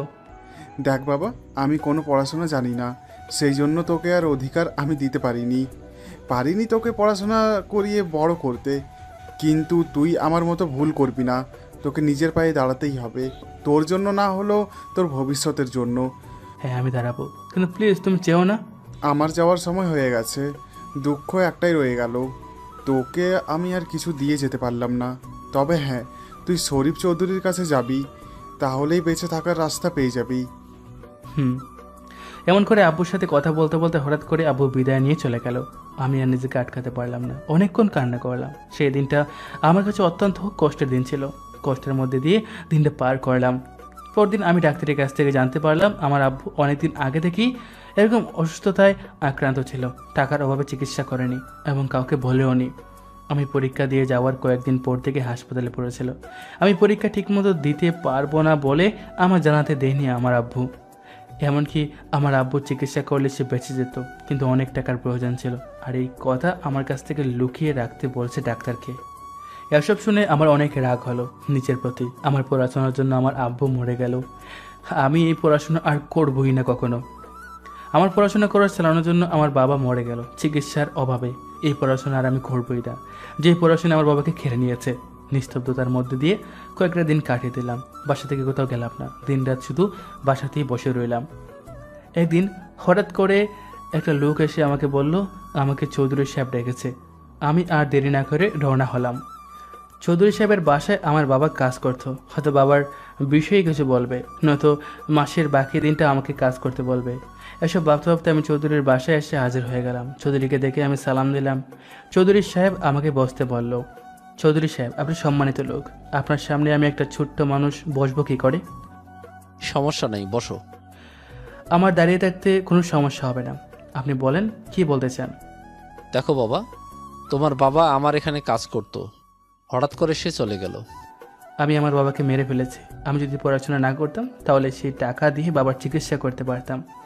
এসব উল্টাপাল্টা চিন্তাভাবনা মাথা থেকে ঝেড়ে ফেলে দাও, আর বলো এখন কি করতে চাও। আমি জানি আমার আব্বু মাস পুরে কাজ করতে পারেনি। তোমার বাবা তো বেতন নিয়ে নিয়েছে। কবে? তোমার বাবা আমাকে এসে বলল তার নাকি অনেক বড় একটা অসুখ হয়েছে, সেটা চেক আপ করতে অনেক টাকা লাগবে। আমার কাছে তখন তেমন টাকা ছিল না, তাই 3,000 টাকা দিয়েছিলাম। হ্যাঁ, সেই টাকা দিয়ে আব্বু চিকিৎসা করতে চেয়েছিল, কিন্তু আমি যে সেই টাকাটাও নিয়ে নিই। আচ্ছা, যা হয়ে গেছে তা বাদ দাও। আমি আব্বুর কাজ করে দেব। তোমার বাবা চলে গেছে, এখন তোমার আগে পিছনে কেউই নেই, আর তাই আমি বলছিলাম তোমার বাবার জায়গা তুমি নিয়ে নাও। আমাকে কিছু সময় দিন, আমি চিন্তা করে দেখি। আচ্ছা ঠিক আছে। তারপর চৌধুরী সাহেবের সাথে আরও কিছু কথা বলে আমি আমার বাসায় চলে আসলাম। বাসায় এসে রাতে চৌধুরী সাহেবের কথাটা নিয়ে চিন্তা ভাবনা করলাম। অবশেষে চিন্তা করে নিলাম আমি বাবার জায়গা নেব, বাবার মতো আমিও চৌধুরী বাসায় কাজ করব। পরের দিন থেকে কাজে জয়েন দিলাম। এক লোক আমাকে সমস্ত কাজ বুঝিয়ে দিল। আমি মনোযোগ সহকারে কাজ শুরু করলাম। এভাবেই আমার দিন কাটতে লাগলো। কাজের মধ্যে থাকলে আমার দিন অনেক ভালোই কাটে। সেজন্য খুব তাড়াতাড়ি আমি আবার আগের মতো হয়ে উঠলাম। আনন্দের সঙ্গে কাজ করতাম আমি। চৌধুরী সাহেবের সমস্ত কথা শুনতাম, যা বলতো তাই করতাম। একদিন সকালে আমায় ডাকলো। আমি আমার কাজ ফেলে চৌধুরী সাহেবের কাছে দৌড়ে আসলাম। হ্যাঁ বলো সাহেব। আজকে শহর থেকে ফিরে আসছে আমার একমাত্র মেয়ে মিতু। কেন মজা করছেন সাহেব? কি কাজ আছে বললেন তো? এটা তোর কাছে মজা মনে হচ্ছে? তা নয় তো কি, আজ প্রায় 1 বছর হলো আপনার বাসায় কাজ করছি, কখনো শুনলাম না যে আপনার মেয়ে আছে। হয়তো তুই শুনিসনি, তোর বাবা জানতো। স্কুল পাশ থেকে শহরে গেছিল তার মামার বাসায় কলেজ করতে। কলেজ পাশ করে বাসায় আসছে। ও তুই একটা গাড়ি নিয়ে গিয়ে স্টেশন থেকে নিয়ে আয় যা। ওকে। আর হ্যাঁ, মিতু একটু রাগী মেয়ে, তুই ওর সাথে বেশি ঝামেলা করতে যাবি না, ওকে? ওকে, আপনি কোনো চিন্তা করেন না, আমি মিতু ম্যাডামকে সহি সালামতে বাসায় নিয়ে আসবো। ওকে, যা এবার। তখন আমি একটা গাড়ি নিয়ে রওনা হলাম। সোজা স্টেশনে আসলাম। বাস আসা পর্যন্ত অপেক্ষা করতে হবে, সেজন্য গাড়িতেই বসে রইলাম। কিছুক্ষণ পর বাস এসে স্টেশনে থামলো। আমি সামনের দিকে একটু এগিয়ে গেলাম, কিন্তু কথা হচ্ছে আমি তো মিতু ম্যাডামকে চিনি না। এখন আমি কি করে চিনবো, কি করে খুঁজবো সাহেবের মেয়েকে? বিশাল একটা ঝামেলায় পড়ে গেলাম। আমি ওখানেই দাঁড়িয়ে রইলাম। তখন সামনে থেকে একটা লোক আমাকে ডাক দিল। আমি সেখানে গেলাম। যাওয়া মাত্রই আমার গাল বরাবর ঠাস করে একটা থাপ্পড় পড়ে গেল। আমি তো কিছু বুঝতে পারলাম না, হঠাৎ করে কি আমায় মারলো। সামনে তাকিয়ে দেখি একটা মেয়ে রাগে চোখে আমার দিকে তাকিয়ে আছে। আপনি কে, আর আমায় মারলেন কেন?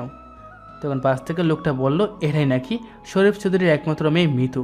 এটা শুনে তো আমি আচ্ছা মতো অবাক হলাম। সরি ম্যাডাম, আসলে আমি আপনার চিনতে পারিনি। যেই কাজ তুই করতে পারবি না সেটার দায়িত্ব নিস কেন? আসলে ম্যাডাম, বাসায় সব ড্রাইভার ব্যস্ত, তাই সাহেব আমায় পাঠাইছে। পাঠাইছে আর চলে আসলি? তুই আমাকে নিতে আসছিস নাকি এখানে দাঁড়িয়ে দাঁড়িয়ে মেয়েদের দেখতে আসছিস? আসলে ম্যাডাম, আমি আপনাকেই খুঁজতেছিলাম। আর একটা মিথ্যা কথা বলিস তো থাপ্পড় মেরে সব দাঁত ফেলে দেব। আমি সত্যি বলছি ম্যাডাম। তুই আমাকে চিনিস না আর কেমন করে খুঁজতেছিস? আসলে তোর এইসব মিথ্যা বাহানা আমার কাছে চলবে না। Sorry madam. দাঁড়িয়ে দাঁড়িয়ে কী দেখছিস? যা ব্যাগগুলো নিয়ে আয়, যা। জি ম্যাডাম।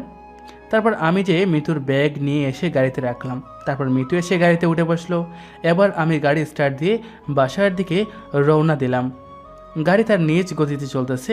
আমি ভাবতেছি, সাহেব বলছিল ম্যাডাম নাকি অনেক রাগী। সেটা তো ঠিক আছে, কিন্তু ম্যাডাম রাগ করলে যে আরও বেশি সুন্দর লাগে এটা বলেনি সাহেব। ম্যাডাম যখন রাগ করেছিল তখন দেখতে একদম অন্যরকম লাগছিল। মনে হচ্ছে এই রাগটা আমি সারা জীবন মানতে পারি। কিন্তু এসব আমার চলবে না। আমায় আমার কাজে মন দিতে হবে। ম্যাডামকে সহি সালামতে বাসায় পৌঁছে দিতে হবে। এসব ভাবছিলাম আর গাড়ি চালাচ্ছিলাম। এভাবে কিছুক্ষণের মধ্যে চৌধুরীর বাসায় এসে হাজির হলাম। গাড়ি দাঁড় করাতেই মিতু ম্যাডাম গাড়ি থেকে নেমে বাসার ভিতরে চলে গেল। আমি ম্যাডামের যাবতীয় জিনিসপত্র নিয়ে বাসার ভিতরে রেখে আসলাম। গাড়ি রেখে যখনই বাসার ভিতরে আসলাম তখনই চৌধুরী সাহেব আমায় ডাক দিল। আমি তাড়াহুড়ো করে সাহেবের কাছে গেলাম। আমি সাহেবের কাছে যেতেই দেখলাম সাহেবের পাশে মিতু ম্যাডাম রাগী চোখে তাকিয়ে বসে আছে। আমি তাদের সামনে যেয়ে দাঁড়িয়ে রইলাম। এবার বল মা, কি হয়েছে? এই ছেলেটাকে? এটা তো রহিমের ছেলে শাকিল। ওর বাবা মরে যাবার পর থেকে এখানেই কাজ করছে। তুমি এরকম একটা ফকির চাকরকে পাঠিয়েছো আমাকে নিতে, যার কোনো টাইমিং সেন্স নেই? আরে বাবা, কি হয়েছে সেটা তো বলবি। কি হয়নি তাই বলো। আমি বাস থেকে নেমে দাঁড়িয়ে থেকে হাত পা ব্যথা হয়ে গেছে, তবু এই চাকরের বাচ্চা চাকর সেইখানে পৌঁছায়নি। কিরে শাকিল, কই ছিলি? আসলে সাহেব, আমি অনেক আগেই সেখানে পৌঁছে গেছিলাম। বাস না আসার কারণে আমি ওখানে বসেছিলাম। বাস আসার পর আমি এগিয়ে গিয়েছিলাম, কিন্তু মিতু ম্যাডামকে তো আমি চিনি না। আমি একথা বলতেই মিতু আমার সামনে এসে ঠাস করে আমার গাল বরাবর একটা থাপ্পড় বসিয়ে দিল। আমি মিতুর দিকে করুণ দৃষ্টিতে তাকিয়ে রইলাম। বয়সে আমি মিতুর বড়, তবুও সে আমায় এভাবে থাপ্পড় মারলো। এখন যে শুধু মারলো তা নয়, স্টেশনেও সবার সামনে আমার থাপ্পড় মারছিল। মিতু, তুই ওকে মারলি কেন? মারবো না তো কি, সোহাগ করব? আমাকে চিনে না, তাহলে কেন আমায় নিতে গেল? এসব পাগলকে কেন কাজে রাখো বলো তো? এতে ওর দোষ নেই, আমি শাকিলকে তোর ফটো দেইনি। না দিয়ে ভালো করেছো। এরকম একটা চাকর ছেলেকে আমার ফটো কেন দিতে যাবে? এবার তুই রুমে গিয়ে আরাম কর, যা। আর এই চাকরকে যেন আর কখনো আমার সামনে না দেখি। ওকে, আর দেখতে পাবি না, এবার যা। ওকে। একথা বলে মিতু চলে গেল। আমি গালে হাত দিয়ে অভাবেই দাঁড়িয়ে আছি। তখন সাহেব আমার দিকে তাকিয়ে বলল, শাকিল, মন খারাপ করিস না। আমার মেয়ে একটু বেশি রাগী, কিন্তু মনের দিক দিয়ে অনেক ভালো। জি। তোর যেতে একটু দেরি হয়েছে, সেজন্য রেগে গেছে। পরে দেখবি সব ঠিক হয়ে যাবে। জি সাহেব। আচ্ছা যা, তোকে যে কাজটা বলছিলাম ওটা তাড়াতাড়ি কর। আচ্ছা। একথা বলে আমি সেখান থেকে চলে আসলাম। যেহেতু আমি কাজের লোক, সেহেতু তো আমায় কাজ করতে হবে। তাই আর দেরি না করে সোজা কাজে মন দিলাম। আমি আমার মনে কাজ করি। তখন মিতু ম্যাডাম আসে, তখন আমি সেখান থেকে সরে যাই, কারণ সাহেব আমায় এমনটাই করতে বলেছে। এভাবে দিন কাটছে, রাত কাটছে, সারাদিন কাজ করে আমি বাসায় গিয়ে ঘুমিয়ে পড়ি। একদিন সকালে আমি আমার কাজ করে সাহেবের কাছে যাচ্ছিলাম, কারণ এ সময় সাহেব আমায় বাজারে পাঠায়। যাওয়ার সময় হঠাৎ দেখলাম বিশাল গাড়ি নিয়ে কে যেন আসলো। এটা দেখে আমি সেখানেই দাঁড়িয়ে পড়ি। তখন গাড়ি থেকে একজন লোক নেমে আসে। তার মধ্যে ছিল আমার মতো বয়সী একটা ছেলে আর সাহেবের মতো বয়সী একটা লোক। তার সাথে ছিল একটা মহিলা। আমি তাদের কাছে গিয়ে জিজ্ঞেস করলাম তারা কাকে চায়। তখন তারা বলল তারা নাকি চৌধুরী সাহেবের কাছে আসছে। এটা শুনে আমি তাদের নিয়ে বাসার ভিতরে আসলাম। তাদের সবাইকে বসতে দিয়ে চৌধুরী সাহেবকে ডাকলাম। সাহেব এসে তাদের সাথে কথা বলতে লাগলো। বড়দের কথার মধ্যে ছোটদের না থাকাই উত্তম, সেজন্য আমি সেখান থেকে চলে আসলাম। সন্ধ্যায় আমি জানতে পারলাম ওরা নাকি মিতু ম্যাডামকে দেখতে এসেছিল এবং তাদের মিতু ম্যাডামকে পছন্দ হয়েছে, সেজন্য বিয়ের দিন তারিখ ঠিক করে গেছে। মিতু ম্যাডামের মুখের হাসির জায়গা দেখতে পেলাম। আর হাসি থাকবে না কেন, ছেলেরা বিশাল বড় লোক, হিয়া বড় বাড়ি গাড়ি সব আছে। তো বিয়ের দিন তারিখ অনুযায়ী বাড়িতে বিয়ের রং লেগে গেল। বিয়ে বাড়িটা সুন্দর করে সাজিয়ে তোলা হলো, আর এই দায়িত্ব আমি নিজেই পালন করছিলাম। আসলে আমার অনেক আনন্দ লাগে যে কোনো অনুষ্ঠানের সময়, অনেক মজা করতে মন চায়, কিন্তু বাবা মরে যাওয়ার পর কারো অনুষ্ঠানে যাওয়া হয়নি। বালি হলো। মিতু ম্যাডামের বিয়েতে অনেক আনন্দ করার সুযোগটা আমি পেয়ে গেলাম। আমি আর সেই সুযোগ হাতছাড়া করতে চাইনি, সেজন্য বাসা সাজানো থেকে সমস্ত দায়িত্ব আমি নিজে নিয়েছি। আনন্দের সাথে সাথে কাজ শুরু করি বিয়ের 2 দিন আগে থেকে, কারণ এলাকার একজন বিশাল বড় লোক চৌধুরী সাহেবের একমাত্র মেয়ের বিয়ে হচ্ছে। সাহেবের কোনো দিক দিয়ে যেন মানহানি না হয় সেদিকটা খেয়াল রাখতে ভুল করলাম না, আর সাহেবের জন্য মান আরও বেড়ে যায়, সেজন্য মনোযোগ সহকারে অনেক সাবধানতার সহিত কাজগুলো করতে লাগলাম। এবার অবশেষে বিয়ের দিনটা এসে গেল। সকাল থেকে আমি উঠে ব্যস্ত রয়েছি, অনেক কাজ রয়েছে হাতে। আজকে অনেক সকালে ঘুম থেকে উঠে পড়েছি আর কাজের সাথে লেগে গেছি। যেহেতু সমস্ত দায়িত্ব আমার কাঁধের উপর, সেজন্য আমাকে সব কিছু সামলাতে হবে। বাড়িটা সুন্দর করে সাজিয়ে তুললাম। একটু পর থেকেই মেহমান আসা শুরু হয়ে গেল।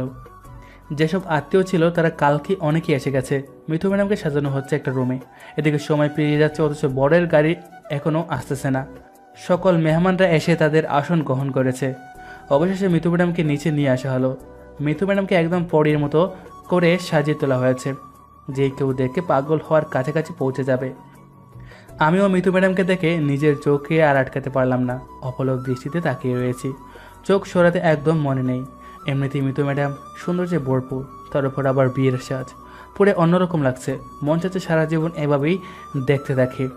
হঠাৎ পিছন থেকে কোনো এক ছেলের ধাক্কা লাগাতে আমি বাস্তবে ফিরে আসলাম। তাকে দেখে মিঠু ম্যাডাম নিচে চলে আসছে। আমি আশেপাশে তাকিয়ে দেখলাম সবাই বলাবলি করতেছে। বর যেখানে প্রথমে আসার কথা সেখানে কোণে প্রথমে চলে আসলো। ব্যাপারটা আমার কাছেও একটু চিন্তিত হয়ে উঠলো। এতক্ষণ হয়ে গেল অথচ বরের কোনো খোঁজখবর নেই, ঘটনা কি? বর আসতে এত দেরি করছে কেন? আমি আর দাঁড়িয়ে না থেকে সোজা চৌধুরী সাহেবের কাছে চলে আসি। এসে দেখি সাহেব মাথায় হাত দিয়ে বসে আছে। সাহেব, সবাই অপেক্ষা করছে, কিন্তু বর এখনও আসতেছে না। আমার মান সম্মান সব শেষ। কি বলছেন এসব? আপনার মান সম্মান রক্ষা করতে আমি আমার জীবন দিয়ে দেব। বিশ্বাস করেন, আপনার সম্মানে আঘাত লাগবে এমন কোনো কাজ আমি করিনি। সব সময় বাইরের মানুষের জন্য মান সম্মান নষ্ট হয় না রে, কখনো কখনো নিজের রক্তের মানুষের জন্যও নষ্ট হয়। আপনি কি বলছেন সাহেব? আর কি হয়েছে আমাকে একবার বলুন। আমি আমার মুখে কি করে বলি বলতো? রাজ্জাক চাচা, কি হয়েছে বলুন তো? সাহেবের পাশে দাঁড়িয়ে ছিল রাজ্জাক চাচা, সাহেবের খুব কাছের একজন। আমি তাকে জিজ্ঞেস করলাম, আর সে যা বলল তা শুনে তো আমার পায়ের নিচ থেকে মাটি সরে গেল। কি বলছেন এসব? মিতু ম্যাডাম এমনটা কেন করবে? সেটা তো আমিও বুঝতে পারছি না রে। আমার মেয়েকে আমি অনেক বিশ্বাস করতাম, অনেক ভালোবাসতাম, আর সে আমার মুখে চুনকালি মাখিয়ে দিল। আমি রাজ্জাক চাচার কাছ থেকে কথাটা শোনার পর আর দাঁড়িয়ে থাকতে পারলাম না, মাটিতে বসে পড়লাম। মিতু ম্যাডাম কক্সবাজারে পড়াশোনা করা অবস্থায় এক ছেলের সাথে সম্পর্কে জড়িয়ে যায়, আর সেই ছেলের সাথে মিতু ম্যাডাম কয়েকটা রাত পর্যন্ত কাটিয়েছে, এমনটা রাজ্জাক চাচা বলল। কথা শুনে তো আমি অবাক না হয়ে পারলাম না। মিতু ম্যাডামকে আমি কতটা সম্মান করতাম, আর তিনি এমন একটা কাজ কেমনে করতে পারে? ছি! শহরে একটা ছেলে আর একটা মেয়ে একসঙ্গে রাত কাটানো সাধারণ ব্যাপার হলেও গ্রামের লোকেরা তা অত্যন্ত জঘন্য অপরাধ হিসাবে দেখে। গ্রামের ছেলে মেয়ে একসঙ্গে হাত ধরে রাস্তায় হাঁটার সাহস পায় না, কারণ এটা আমাদের বাবা মা ছোটোবেলা থেকেই খারাপ বলে শিখিয়েছে। কিন্তু শহরে তো এসব মডার্ন হিসেবে মানা হয়। তো যাই হোক, মিতু ম্যাডাম এমন একটা জঘন্য কাজ করতে পারবে এটা গ্রামের কেউ ভাবতেও পারেনি। চৌধুরী সাহেব মানে মিতুর বাবা আশেপাশে কয়েকটা গ্রামে খুব নামি দামি একজন মানুষ। মুহূর্তের মধ্যে বিয়েবাড়িতে খবরটা প্রচার হয়ে গেল, আর সেখান থেকে পুরো গ্রামে একদম ব্রেকিং নিউজ হিসাবে প্রচার হয়ে গেল। সবাই চৌধুরী সাহেবের সম্মানের উপর আঙ্গুল তুলতে শুরু করলো। বিয়েবাড়িতে উপস্থিত সকল মেহমান নিজেদের মধ্যে বলা বলি শুরু করলো, এমন চরিত্রহীন মেয়েকে কে বিয়ে করবে? অন্যদের কথা বাদ দিলাম, আমি নিজেই তো বিশ্বাস করতে পারছি না মিতু ম্যাডাম এমন একটা কাজ করতে পারে। মিতু ম্যাডাম এটা করার আগে কি একবারও তার বাবার কথা চিন্তা করেনি? কি করে পারলো নিজের বাবার মান সম্মান সব নষ্ট করে দিতে? তার বিবেকে কি একবারও বাধা দিল না? আমি শুধু বারবার চৌধুরী সাহেবের দিকে তাকাচ্ছি। সাহেবের অবস্থা খুব খারাপ, চোখের কোণে পানি টলমল করতেছে, মনে হচ্ছে অনেক কষ্টে নিজেকে সামলে রেখেছে। এমন সময় বাড়ি থেকে জোর করে কথার আওয়াজ আসলো, আর সেই কথাগুলো যেন চৌধুরী সাহেবের বুকে থিরের মতো আঘাত করছে। শাকিল, বলো সাহেব। আমার অনেক বড় ভুল হয়ে গেছে। আমি অনেক বড় একটা অন্যায় করেছি, আর সেই অন্যায়ের শাস্তি এখন পাচ্ছি।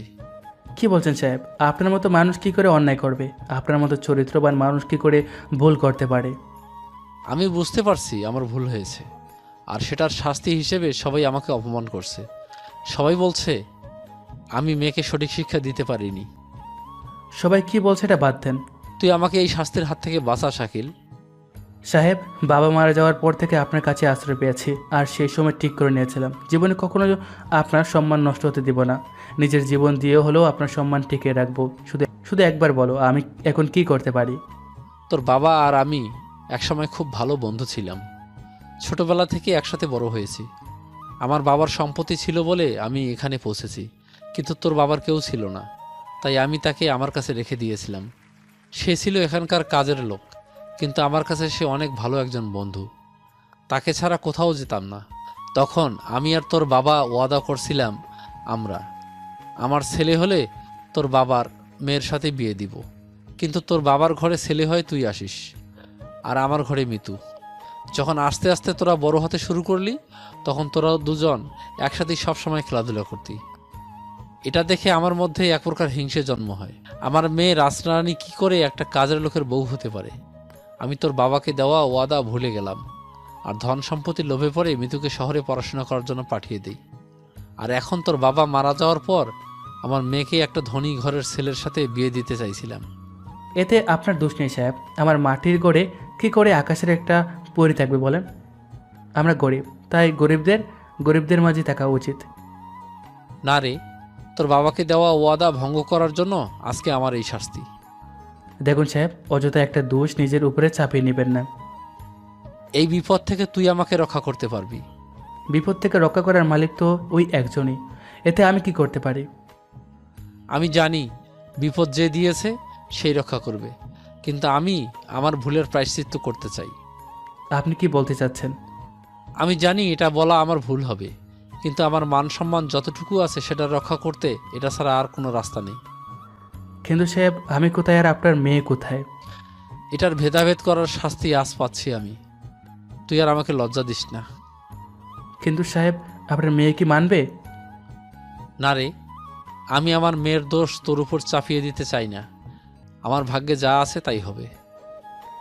আমার বলার মতো কোনো কিছু আমি খুঁজে পেলাম না। সাহেব নিচের দিকে তাকিয়ে বসে রয়েছে। আমি কি করব কিছু ভেবে পাচ্ছি না। যার সম্মান বাঁচানোর জন্য আমি এতদিন জীবন দিয়ে চেষ্টা করেছি, আর আজ আমার সামনে তার সম্মান নষ্ট হয়ে যাচ্ছে। রাজ্জাক, চলো বাইরে যাই। ভাগ্যে যা আছে তাই হবে, কিচ্ছু করার নাই। একথা বলে সাহেব আর রাজ্জাক চাচা বাইরের দিকে হাঁটতে লাগলো। আমিও আর দাঁড়িয়ে না থেকে রুম থেকে বেরিয়ে সাহেবের পিছন পিছন হাঁটতে লাগলাম। একটা একটা দাব ফেলছি আর চিন্তা করছি, এখন আমার কি করণীয় আছে, কি করলে সাহেবের সম্মানকে বাঁচাতে পারবো। যদি আমি মিতু ম্যাডামকে বিয়ে করি তবুও সাহেবের সম্মান নষ্ট হবে, আর যদি না করি তাহলে তো মিতু ম্যাডামের জীবন নষ্ট হবে। কি করব আমি কিছু বুঝতে পারছি না। এমন কিছু করতে হবে যাতে মিতু ম্যাডামের জীবন নষ্ট না হয় আর সাহেবের সম্মানটাও ঠিক থাকে। কিন্তু করবোটা কি? এর মধ্যে আমরা নিচে অনুষ্ঠানের জায়গায় চলে আসি। ওখানে উপস্থিত থাকা সকলেই সাহেবের দিকে তাকিয়ে আছে। কেউ কেউ তো মুখের সামনেই বলে দিচ্ছে, এত বড় মানুষও তার মেয়েকে যথাযথ শিক্ষা দিয়ে বড় করতে পারেনি, নিজের মেয়ে হয়েই নিজের বাবার সম্মান নষ্ট করলো। এই কথাগুলো শুনে সাহেবের বুকে তীরের মতো আঘাত করছে। সেটা সাহেবের চোখ দেখে বোঝা যাচ্ছে। মিতু ম্যাডামের দিকে তাকিয়ে দেখি মিতু ম্যাডাম চুপচাপ বসে আছে, এমনভাবে বসে আছে যেন সে কিচ্ছু জানে না। আস্তে আস্তে সকলেই সাহেবের কাছে প্রশ্ন তোলা শুরু করলো। অনেকে তো সেখান থেকে চলে যাচ্ছে। সাহেবের অপমান দেখে আমি আর চুপ করে থাকতে পারলাম না। আমি আর দাঁড়িয়ে না থেকে সবার সামনে গিয়ে দাঁড়িয়ে পড়লাম। এবার আমি বলতে শুরু করলাম, দেখুন, এখানে গ্রামের প্রায় সবাই উপস্থিত আছেন এবং বাইরের গ্রামেরও অনেক মানুষ রয়েছে। তাই আমি সবার সামনে একটা কথা বলতে চাই। আমার এমন কথা শুনে ওখানে উপস্থিত থাকা সকলেই আমার দিকে তাকায়। সাহেব আমার দিকে অবাক দৃষ্টিতে তাকিয়ে আছে। আজকে চৌধুরী সাহেবের মেয়ের নামে যে অপবাদটি প্রকাশ পেয়েছে সেটা সম্পূর্ণ মিথ্যা। এটা দায়ী আমি, আমার বানানো নাটক এটা। আমার এমন কথা শুনে সবাই অবাক না হয়ে পারল না। চৌধুরী সাহেব এবার আমার দিকে বড় বড় চোখ করে তাকালো। শাকিল, তুই এসব কি বলছিস? হ্যাঁ সাহেব, এতদিন যে মানুষটার সম্মান রক্ষা করতে আমার জীবন দিতেও রাজি ছিলাম, আজ সেই মানুষটার সম্মান আমি নিজেই নষ্ট করছি। কেন করছিস এসব? তোকে আমি নিজের ছেলের মতো ভালোবাসতাম। আর আমি মিতু ম্যাডামকে ভালোবাসতাম। মানে? হ্যাঁ, মিতু ম্যাডামকে দেখার পর থেকে আমি তার প্রেমে পড়ে যাই, তাকে ভালোবেসে ফেলি। কিন্তু যখন শুনলাম আপনি তার বিয়ে দিচ্ছেন একটা বড়লোক ছেলের সাথে, তখন আমি বুঝে গিয়েছিলাম আমি চাইলেও কোনো মিতু ম্যাডামকে পাবো না, আমাকে চিনিয়ে নিতে হবে। তাই আমি প্ল্যান বানাই আর বর পক্ষের কাছে আমি মিথ্যা কথা বলি যে মিতু ম্যাডাম শহরে অনেক ছেলের সাথে ঘুরেছে, রাত কাটিয়েছে। আর এটা শুনে তারা বিয়েতে মানা করে দেয়। তবুও আমি শান্ত হয়নি। তাদের এটাও বলি যে তারা সোজা মানা করলে চৌধুরী সাহেব অনেক বাহানা বানাবে, তাই চৌধুরী সাহেবকে না জানিয়ে বিয়ের দিন যেন তারা না আসে, আর সেজন্যই আজকে তারা আসেনি। আর আমি চেয়েছিলাম তারা না আসলে সাহেব নিজের সম্মান আর মেয়ের জীবন রক্ষা করার জন্য কোনো উপায় না পেয়ে আমার সাথে বিয়ে দিয়ে দিবে। আমার এসব কথা শুনে সেখানে উপস্থিত সকলেই অবাক হয়ে গেল আর নিজেদের মধ্যেই কথা বলা বলি শুরু করলো। আপনারা হয়তো ভাবছেন এসব আমি সাহেবের মান সম্মান রক্ষা করার জন্য বলছি, কিন্তু না, আজকে একটা নিষ্পাপ মানুষকে বিনা দোষে দোষী হতে দেখে আমার নিজেকে অনেক বড় দোষী মনে হচ্ছে। নিজের প্রতি অনেক ঘৃণা হচ্ছে। নিজের দোষ একটা মহৎ মানুষের উপর পড়তে দেখে নিজেকে আর আটকাতে পারলাম না। তাই আপনাদের সবার সামনে নিজের দোষ নিজে স্বীকার করলাম। আমি জানি এখন আপনারা আমায় অনেক বড় শাস্তি দেবেন, কিন্তু আমি দুইটা জিনিসের উপর বিশ্বাস করে এটা করলাম। এক নম্বর হচ্ছে আমি যে মিতুকে ম্যাডামকে ভালোবাসি, সেই ভালোবাসা ফুলের মতো পবিত্র। আমি এখন আর চাই না আমার এই ফুলের মতো পবিত্র ভালোবাসা মিথ্যা নামের কোনো জিনিসে আশ্রয় নিক। আর দুই নম্বর, আমি জানি যে মানুষ তার নিজের দোষ নিজে স্বীকার করে তার শাস্তি কম হয়। আর সাহেবের মতো মহান মানুষের জন্য আমি হাজারটা শাস্তি পেতে এখন রাজি। আমার সমস্ত কথা শুনে সবাই হা হয়ে গেছে। কেউ ভাবতেও পারেনি আমি এমন একটা কাজ করতে পারবো। আর মিতু ম্যাডাম তো আরও বেশি অবাক হয়ে গেছে। আমি নিচের দিকে তাকিয়ে অপরাধীর মতো দাঁড়িয়ে রইলাম। এবার সবাই নিজেদের মধ্যে বলা বলি শুরু করলো। আসল দোষী সাহেবের বাসার চাকর। তাদের সবার কথা শুনে আমি বুঝলাম মিতু ম্যাডাম আর সাহেবের সমস্ত দোষ এখন আমার উপর চলে এসেছে। এমন সময় হঠাৎ আমার সামনে কেউ এসে দাঁড়ালো। আমি চোখ তুলে তাকিয়ে দেখি সাহেব আমার দিকে তাকিয়ে আছে। তুই যে আমার মেয়েকে ভালোবাসিস এটা আমায় বললে পারতি। এর জন্য তুই এত বড় মিথ্যার সাহায্য নিতে গেলি কেন? সাহেব, আমরা গরিব আর আপনারা বড়লোক। আমি জানতাম আমি বললে আপনি কখনো আপনার রাজকন্যা মেয়েকে একটা চাকরের হাতে তুলে দিবেন না। মানুষের মধ্যে কখনো ভেদাভেদ হয় না, মানুষ তো মানুষই। তুই আমাকে বললে আমি খুশি খুশি তোর হাতে তুলে দিতাম, আর আমার কাছেই তোদের রেখে দিতাম। আমার অনেক বড় ভুল হয়ে গেছে। আপনার মতো মহান একজন মানুষকে আমি চিনতে পারিনি। মিতু ম্যাডামকে পাবার নেশে আমি অনেক বড় ভুল করে ফেলছি। প্লিজ আমায় মাফ করে দিন সাহেব। ভুল তো সবারই হয়, আর মানুষ মাত্রই তো ভুল। ভুল করে যে সঠিক রাস্তার আবার ফিরে আসে, সেই হচ্ছে প্রকৃত তওবাকারী। আর ধন সম্পত্তি দেখে কাউকে বিচার করা যায় না, আসল চরিত্র দেখেই সবাইকে বিচার করা যায়। আর তাই আমি তোর মতো একজন ছেলেকেই আমার মেয়ের জামাই বানাতে চাই। এতে করে আমার মেয়ে আমার কাছেই থেকে যাবে, আর তুইও তোর ভালোবাসার মানুষকে পেয়ে যাবি। কিন্তু সাহেব, আমি আপনার সাথে বেইমানি করছি, তারপরও আপনি... বললাম তো ভুল সবার হয়, আর আমাদের সৃষ্টিকর্তা আমাদের ভুল দেখেও আমাদের বারবার সুযোগ দেয়। সেখানে আমরা মানুষ হয়ে কি মানুষকে একবার সুযোগ দিতে পারি না? সাহেব, আপনি সত্যি অনেক বড় মনের মানুষ। আর দেরি করিস না, গিয়ে তাড়াতাড়ি রেডি হয়ে আয়। মেহমানরা অনেকক্ষণ যাবত অপেক্ষা করে বসে আছে। যাচ্ছি। একথা বলে আমি সেখান থেকে উপরে গেলাম। আর বিয়েতে পরার জন্য সাহেব আমাকে যে পাঞ্জাবি কিনে দিয়েছিল সেটা পরে নিচে চলে আসলাম। সমস্ত নিয়মকানুন মেনে আমার আর মিতু ম্যাডামের বিয়ের কাজ সম্পন্ন হলো। আর আমার জীবনে মিতু নামের আরও একটা মূল্যবান জিনিস যোগ হয়ে গেল। জানি না আমি এই মূল্যবান জিনিসটা কতটুকু মূল্য দিতে পারবো, তবে সারা জীবন চেষ্টা করেই যাব। তবে এখন বিষয় হচ্ছে একটাই, মিতু ম্যাডাম কি আমায় মেনে নেবে নাকি মানবে না। যা, আমি এসব কি উল্টাপাল্টা ভাবছি। মিতু ম্যাডাম যদি আমায় না মানতে পারতো তাহলে বিয়ে হওয়ার আগেই বলে দিত।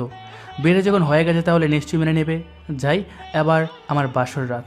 বিয়েটা হয়েছে মিতুর বাসায়, আর বাসর রাতটাও হবে মিতুর বাসায়। কারণ সবার সামনে যেহেতু সাহেব বলেছিল আমাদের তার কাছেই রাখবে, সেহেতু আজকের পর থেকে আমার বাসা এখানে।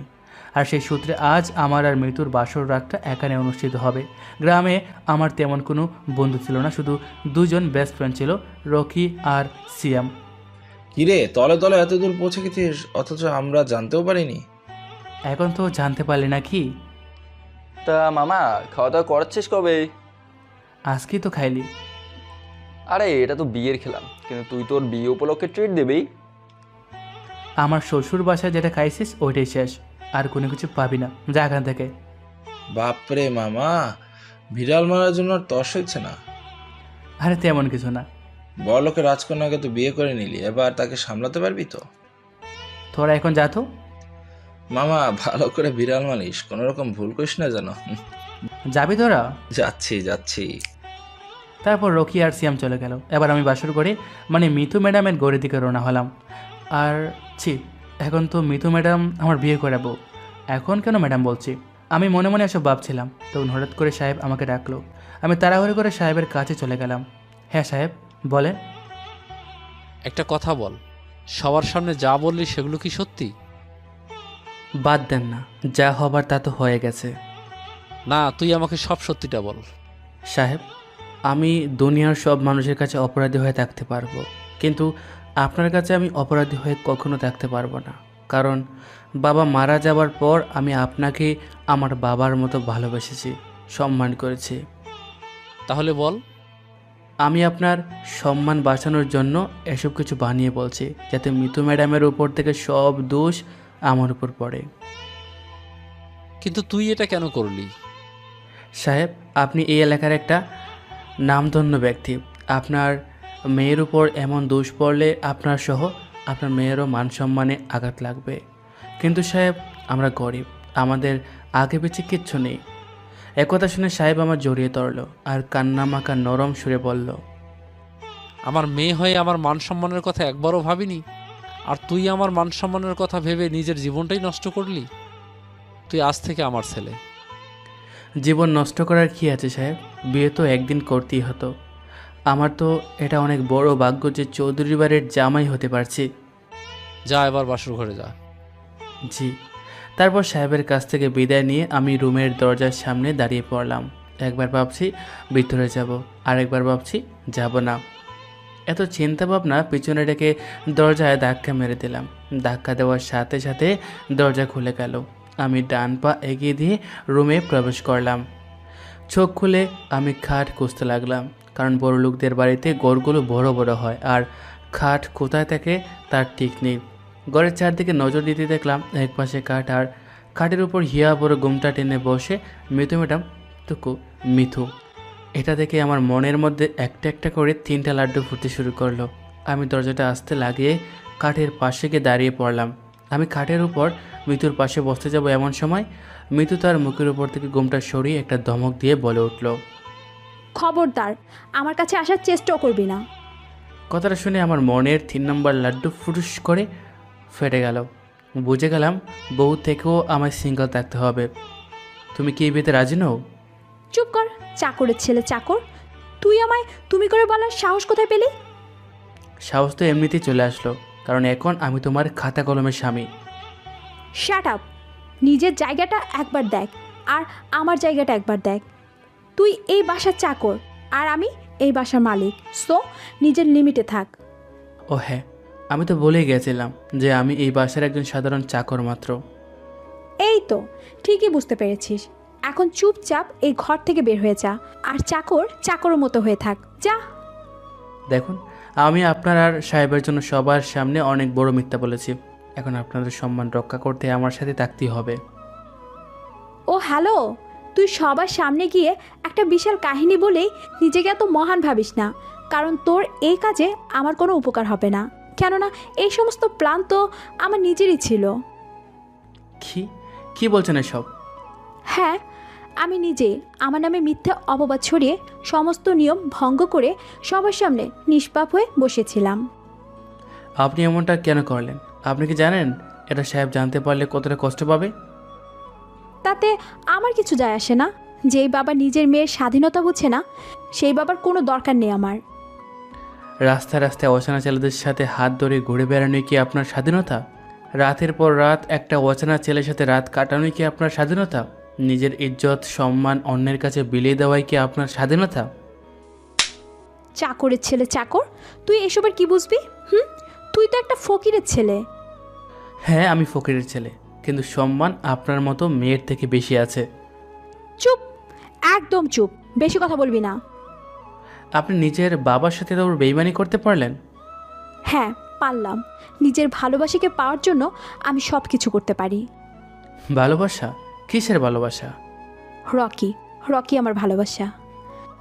সেই রকি যার নামে 3টা ধর্ষণের কেস ছিল এবং 5টা মেয়ের সাথে শারীরিক সম্পর্কেও জড়িয়ে আছে, এখন বড় লোকের মেয়ে পেয়ে আপনাকে বোলাচ্ছে? চুপ, তোর সাহস কি করে হয় আমার রকিকে নিয়ে বাজে কথা বলার? বাজে নয় ম্যাডাম, যা সত্যি তাই বলছি। তোকে বলতে হবে না। রকি নতুন করে বিজনেস শুরু করবে আর তারপর আমাকে বিয়ে করবে। তাহলে এই বিয়ে কেন করলেন? আমি প্ল্যান করে বরপক্ষের কাছে আমার বন্ধুদের পাঠিয়ে আমার নামে মিথ্যা অপবাদের কথা বলে দেই, যাতে তারা আমাকে বিয়ে করতে না আসে। তারপর আমাকে আর কেউ বিয়ে করতে আসবে না, আর আমি সময় হলে রকিকে বিয়ে করতে পারবো। কিন্তু মাঝখানে তুই এসে একটা মিথ্যে অভিনয় করে আমার প্ল্যানে পানি দিয়ে দিলি। আমি সাহেবের সম্মান রক্ষা করেছি। আমি ভাবতেও পারছি না আমার বাসার চাকর আমার স্বামী হবে। ছি, গা থেকে কি দুর্গন্ধ বের হচ্ছে। দূরে গিয়ে দাঁড়া। দেখুন ম্যাডাম, যাই হোক, এখন আমি আপনার স্বামী। একদম স্বামী হতে আসবি না। তুই ভুলে যাস না তুই আমার চাকর। কাল কি তুই আমার ডিভোর্স দিবি? ম্যাডাম, এটা কোনো পুতুল খেলা নয় যে মন চাইলেও খেললাম আর না চাইলে খেললাম না। ডিভোর্সের ব্যাপার আসতে কমপক্ষে 6 মাস অপেক্ষা করতে হবে। উফ, এতদিন আমি তোকে স্বামী মানবো? কখনোই না। দেখুন, আমি গরিব হতে পারি, কিন্তু জোর করে কোনো জিনিস নেই না, বিশেষ করে ভালোবাসা তো কখনই না। তাহলে আজকে থেকে তুই আলাদা আর আমি আলাদা। ভুল করো আমায় টাচ করার চিন্তা ভাবনাও করবি না। এটা নিয়ে নিশ্চিত থাকতে পারেন, আমি আপনার দিকে কখনো খারাপ নজরে দেখব না। এবার বাইরে যা। বাইরে গেলে সবাই বুঝে যাবে, তার চেয়ে বরং আমি মাটিতে শুয়ে পড়ছি। কিন্তু খবরদার আমার কাছে আসার চেষ্টাও করবি না। জি। তারপর আমি আর কোনো কথা না বলে নিচে একটা বালিশ নিয়ে ঘুমিয়ে গেলাম।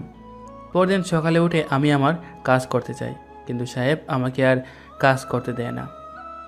শাকিল, এখন থেকে তুই এই বাসার চাকর নয়, তুই এই বাসার জামাই। তুই আমার সাথে আমার কাজে সাহায্য করবি। ওকে সাহেব। এরপর থেকে আমি সাহেবের সাথে যেখানে সেখানে যাই, সাহেবের কাজে সাহায্য করি।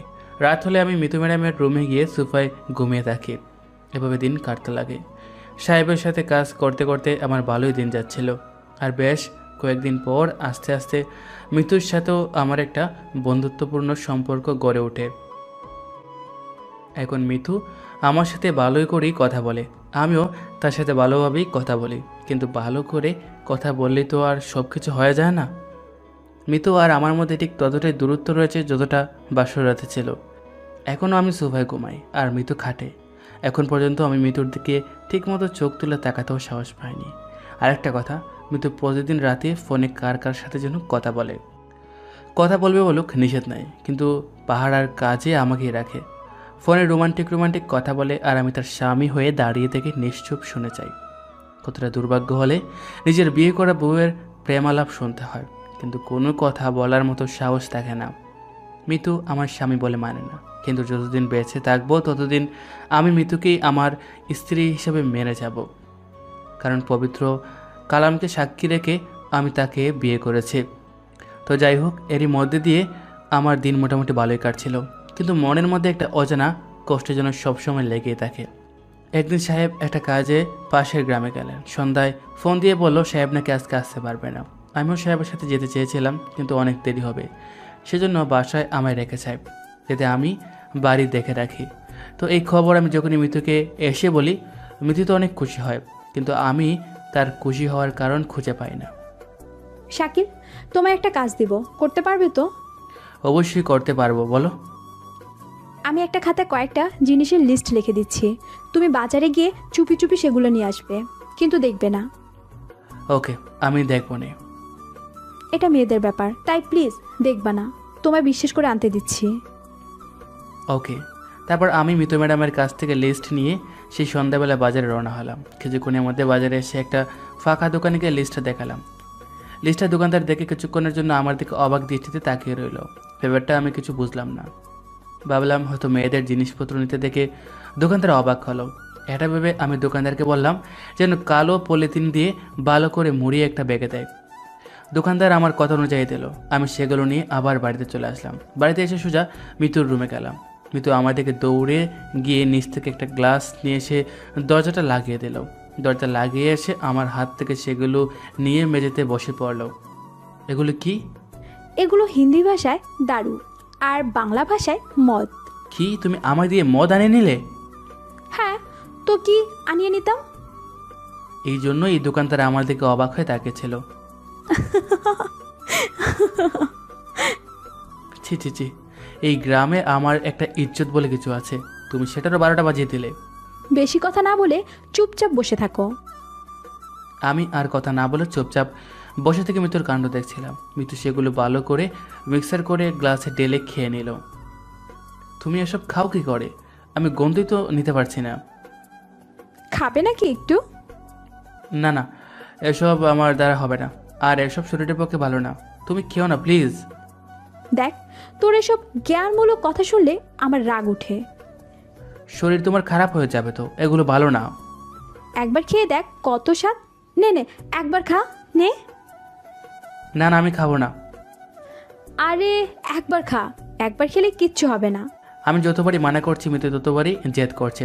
তার জেদ আমার অনেক পছন্দের জিনিস। তার জেদ দেখে আমি আর ঠিক থাকতে পারি না। অবশেষে তার জেদের কাছে আমি নত স্বীকার করলাম আর মিতুর হাত থেকে গ্লাস নিয়ে চোখ বন্ধ করে পুরো গ্লাস খালি করে দিলাম। গলা দিয়ে নামতেই যেন এক প্রকার অশান্তি ভাব পেলাম। চোখ দুটা বন্ধ করে টিপে গিলে ফেললাম। চোখ খুলতেই আমার চারদিকে অন্ধকার দেখলাম। তারপর কেন জানি আমার ভিতরটা অন্যরকম হয়ে উঠলো। কোথা থেকে যেন এক প্রকার আনন্দ দৌড়ে দৌড়ে আসছে।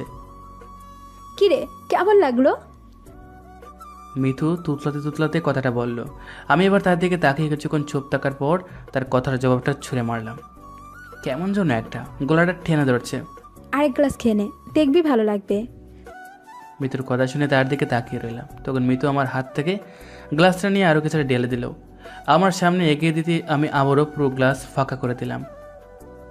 এবারে নিজেকে কন্ট্রোল করতে পারলাম না। মাথাটা হঠাৎ করে ঘুরে উঠলো, চারপাশটা ঘুরতে লাগলো। আমি মিতুর মুখের দিকে তাকিয়ে একটা মুচকে হাসি দিয়ে ওখানে শুয়ে পড়লাম। সকালে চোখের উপর মনে হলো আগুন এসে পড়লো। চোখটা যেন পুরে জল সে যাচ্ছে। চোখটা খোলার চেষ্টা করতে অনেক কষ্ট পেলাম। কষ্ট করে চোখটা খুলে দেখলাম চোখের সামনে সব কিছু ঝাপসা দেখা যাচ্ছে। 2 হাত দিয়ে চোখ দুটা পরিষ্কার করতে চাইলাম, কিন্তু ডান হাত কিছু একটার তলে চাপা পড়ায় বাম হাত দিয়ে একে একে 2 চোখ পরিষ্কার করে নিলাম। চোখ পরিষ্কার করে তাকাতে অনুভব করতে পারলাম আমি মিতুর রুমে শুয়ে আছি। নিচের তাকাতেই তো আমার চোখ কপালে ওঠার ভাব হলো। আমি মিতুর খাটে শুয়ে আছি। এবার ডান পাশে তাকিয়ে তো আরও অবাক হলাম, আমার ডান হাতের উপর মাথা দিয়ে মিতু নিষ্পাপ বাচ্চাদের মতো ঘুমাচ্ছে। এটা দেখার পর তো আমি আর ঠিক থাকতে পারলাম না। আস্তে আস্তে ডান হাতটা মিতুর মাথার নিচ থেকে টেনে নিয়ে দাঁড়িয়ে পড়লাম। চোখ দুটো আমার হিয়া বড় বড় হয়ে গেল। এখন যদি মিতু ম্যাডাম এটা দেখে ফেলে তাহলে আমার 12টা বাজিয়ে ছাড়বে। কিন্তু কথা হচ্ছে আমি কাটে আসলাম কেমন করে। কালকে রাতের কথা মনে করার চেষ্টা করতে শুরু করলাম, কিন্তু দুঃখজনক হলেও সত্যি আমার কোনো কিছু মনে হলো না। মাথায় এক বিশাল টেনশন নিয়ে দরজা খুলে বাইরে আসলাম। এক একটা ধাপ আমার একটা চিন্তা বাড়ছে, কাল রাতে আমি কি করছি, আমি খাটে গেলাম কি করে, আর মিতু ম্যাডাম আমার পাশে কি করে ঘুমালো। আমার মাথায় তো কিচ্ছু আসছে না। আবার ভাবলাম আমি মিতু ম্যাডামের সাথে খারাপ কিছু করে ফেলিনি তো। ছি, আমি সব কী ভাবছি। মিতু ম্যাডামের সাথে আমি এমনটা কি করে করব। আমি না হয় প্রথমবার নেশা করায় একটু বেশি পাগল হয়েছিলাম, কিন্তু মিতু ম্যাডাম তো আগেতে কি করে, সে তো আর আমার মতো হবে না। আমাদের মধ্যে কিছু হতে লাগলে অবশ্যই মিতু ম্যাডাম বাধা দিত। এমনই হয়তো আমি খাটের উপর চলে গেছি। নিজেই নিজের মনকে এসব সান্ত্বনা দিয়ে বাজে চিন্তাভাবনা দূর করার বৃথা চেষ্টায় মেতে উঠলাম, কিন্তু বারবার আমার মনের মধ্যে কেন যেন একটা দকাশ দকাশ শব্দ হচ্ছে। এরপর মিতু ম্যাডাম যখন ঘুম থেকে উঠে তখন সেও আর কিছু বলে না। এটা দেখে আমি নিশ্চিত হয়ে যাই যে আমার আর মিতু ম্যাডামের মধ্যে কোনো কিছু হয়নি, আমরা ঠিক আগের মতোই আছি। এরই বেশ কিছুদিন পর হঠাৎ করে মিতুর শরীর খারাপ করে, হঠাৎ করে বমি করা শুরু করে। এটা দেখে সাহেব মুসকে মুসকে হাসতে শুরু করে। আমি হাসির কারণ জিজ্ঞাসা করলে সে বলে দাদা হওয়ার বয়স নাকি সাহেবের হয়ে গেছে। বিষয়টা আমি ঠিক বুঝে উঠতে পারি না। রাতে মিতু কোথা থেকে জোরে জোরে হাঁটতে হাঁটতে এসে বাড়িতে প্রবেশ করে। এটা থেকে বুঝতে পারলাম মিতু ম্যাডাম বেশ রেগে আছে। মিতু ম্যাডাম এসে আমার হাত ধরে সোজা তার রুমে নিয়ে গিয়ে দরজা লাগিয়ে দেয়। আমি ভয়ে ভয়ে দৃষ্টিতে মিতুর দিকে তাকাতেই সে বলতে শুরু করলো, বিশ্বাসঘাতক, বেঈমান। একথা বলে টাস টাস করে দুটো থাপ্পড় একদম আমার গাল বরাবর ছুঁড়ে মারে। আমি কোনো কিছু না বুঝে 2 গালে হাত দিয়ে দাঁড়িয়ে রইলাম। তোর সাথে একটু ভালো ব্যবহার করেছি বলে তুই চান্স নিয়ে ফেলেছিস। আমি জানতাম তোদের মতো ফকিররা কখনো ভালো হয় না। আরে মিতু কি হয়েছে বলবে তো? সব কিছু করার পর এখন জিজ্ঞাসা করছিস কি হয়েছে। তুই আমার ভালো ব্যবহার করার নাম করে আমার দেহ লুটে নিয়েছিস, আমার সাথে শারীরিক সম্পর্ক করেছিস। কি বলছো এসব? আমি তোমার সাথে এমন কিছু করিনি, বিশ্বাস করো। তুই যদি কিছু না করে থাকিস তাহলে আমি প্রেগনেন্ট হলাম কি করে? আমার পেটে 3 মাসের বাচ্চা এলো কি করে? বল আমায়, উত্তর দে। প্রেগনেন্ট বাচ্চা? সব কিছু করে এখন কিছুই জানিস না? কি ভেবেছিলি আমি প্রেগনেন্ট করলে আমি তোর সাথে সারা জীবন থাকবো? আমি অনেক বড় ভুল করেছি।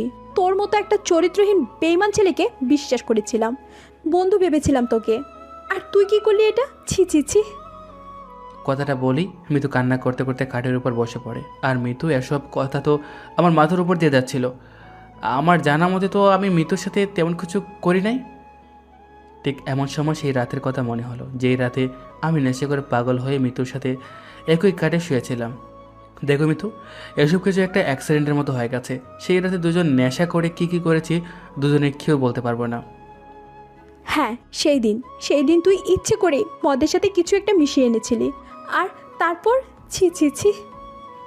দেখো, সেটা আমি দেখেছিলামই না, তাহলে মিশাবো কী করে? আর তুমি জোর করে আমায় খাইয়েছিলে। আমি বলেছিলাম আমি কোনোদিন খাইনি। একবার বাবু, একটা করে একটা মেয়ে আর একটা ছেলে নেশা করে মাতাল অবস্থায় রাত কাটালো, তাহলে তাদের মধ্যে কি হতে পারে? সেই দিন সকালে আমার কাপড়ে রক্ত ছিল, কিন্তু আমি ভেবেছিলাম হয়তো অন্য কোনো সমস্যা আমার, কিন্তু তখন তো তুই ছিলি না আমার কাছে। ছিলাম, আমার ডান হাতের উপর মাথা দিয়ে শুয়েছিলে। আমি ভাবছিলাম মাতাল হয়ে হতো রাতে ঘুমের তালে এখানে চলে এসেছি, তুমি দেখলে রাগারাগি করবে বলে আমি উড়ে চলে যাই। আমি এই বাচ্চা দুনিয়া আনতে পারবো না। যেখানে বিয়েটাই আমি মানি না, সেখানে বাচ্চা তো অনেক দূরের কথা। প্লিজ মিতু, এমনটা করো না। নিষ্পাপ শিশুর জানটাও নিও না। দোষ তো আমি করেছি, ও ছোট্ট বাচ্চাটা তো আর দোষ করে নাই। তুমি আমার দোষ কেন বাচ্চাটাকে শাস্তি দিচ্ছ? তো আমি কি করব? আমি বাচ্চা নিয়ে রকির সামনে কোন মুখ নিয়ে দাঁড়াবো? দেখো, তুমি এই বিয়ে না মানলেও আমি মানি, তাই এই বাচ্চা তোমার না চাইলেও আমি রাখবো, আমি তাকে বড় করব। তবুও প্লিজ একটা নিষ্পাপ শিশুর জান কেড়ে নিও না। আমার বাসার একটা চাকরের বাচ্চা আমি কিছুতেই আমার পেটে রাখবো না। তুমি ভুলে যেও না, ওটা আমার একার বাচ্চা নয়, এটা তোমারও বাচ্চা। Shut up! তুই চালাকি করে এই বাচ্চা এনেছিস। ওকে মানলাম, সব দোষ আমার। কালকে ডিভোর্স পেপার আসছে, তাতে স্বাক্ষর করে দিবি। আমি আজকে বাচ্চা নষ্ট করব। তাহলে আমিও ডিভোর্স পেপারে স্বাক্ষর করব না। কি বলছিস? হ্যাঁ, তোমার পেটে আমার বাচ্চা থাকবে। দুনিয়া আসার পর আমি বাচ্চা নেব আর তুমি ডিভোর্স পেপারে স্বাক্ষর পাবে, প্রমিস। যদি রাজি থাকো তাহলে বলো। আমার কথায় জানি মিতু কখনো রাজি হবে না, কিন্তু আমিও নাচুরপন্থা, এত সহজে হার মানব না। তাকে অনেক ভয় দেখিয়ে চুক্তিতে রাজি করাই। অবশ্যই সে রাজি হয়ে গেল। বাচ্চা দুনিয়া আসার পর আমি তাকে ডিভোর্স দিয়ে দেবো, তারপর সে তার রাস্তায় আর আমি আমার রাস্তায়। কিন্তু এরই মধ্যে এই কয়েকদিনে মিতু গড়ের ভিতরে থাকবে, গড় থেকে বের হবে না। মিতুর সব যাবতীয় কাজকর্ম আমাকেই করতে হবে। তবু আমি এটাতেই রাজি হয়ে গেলাম। মিতু আমার দিকে ঘৃণার দৃষ্টিতে বারবার তাকাচ্ছিল আর ছিচি করছিল। এরপর আমরা কথা শেষ করে বাসায় চলে আসি আর সাহেবকে খুশির খবর দিই। আর আমি সাহেবকে বলি, সাহেব এই খবরটা এখন কাউকে দেওয়া যাবে না। কেন? এত সুন্দর একটা খুশির খবর কেন দেওয়া যাবে না? সাহেব, একটা খুব জরুরি কারণ আছে, আর আপনি তো জানেন আমি কারণ ছাড়া কোনো কিছু কাজ করি না। ওকে, ঠিক আছে, কেউ জানবে না। একটা বিষয়ে অবাক হলাম, সাহেব এত সহজে কী করে রাজি হয়ে গেল। দাদা হওয়ার খবরটা তো একজন দাদার কাছে অত্যন্ত খুশিরই হয়।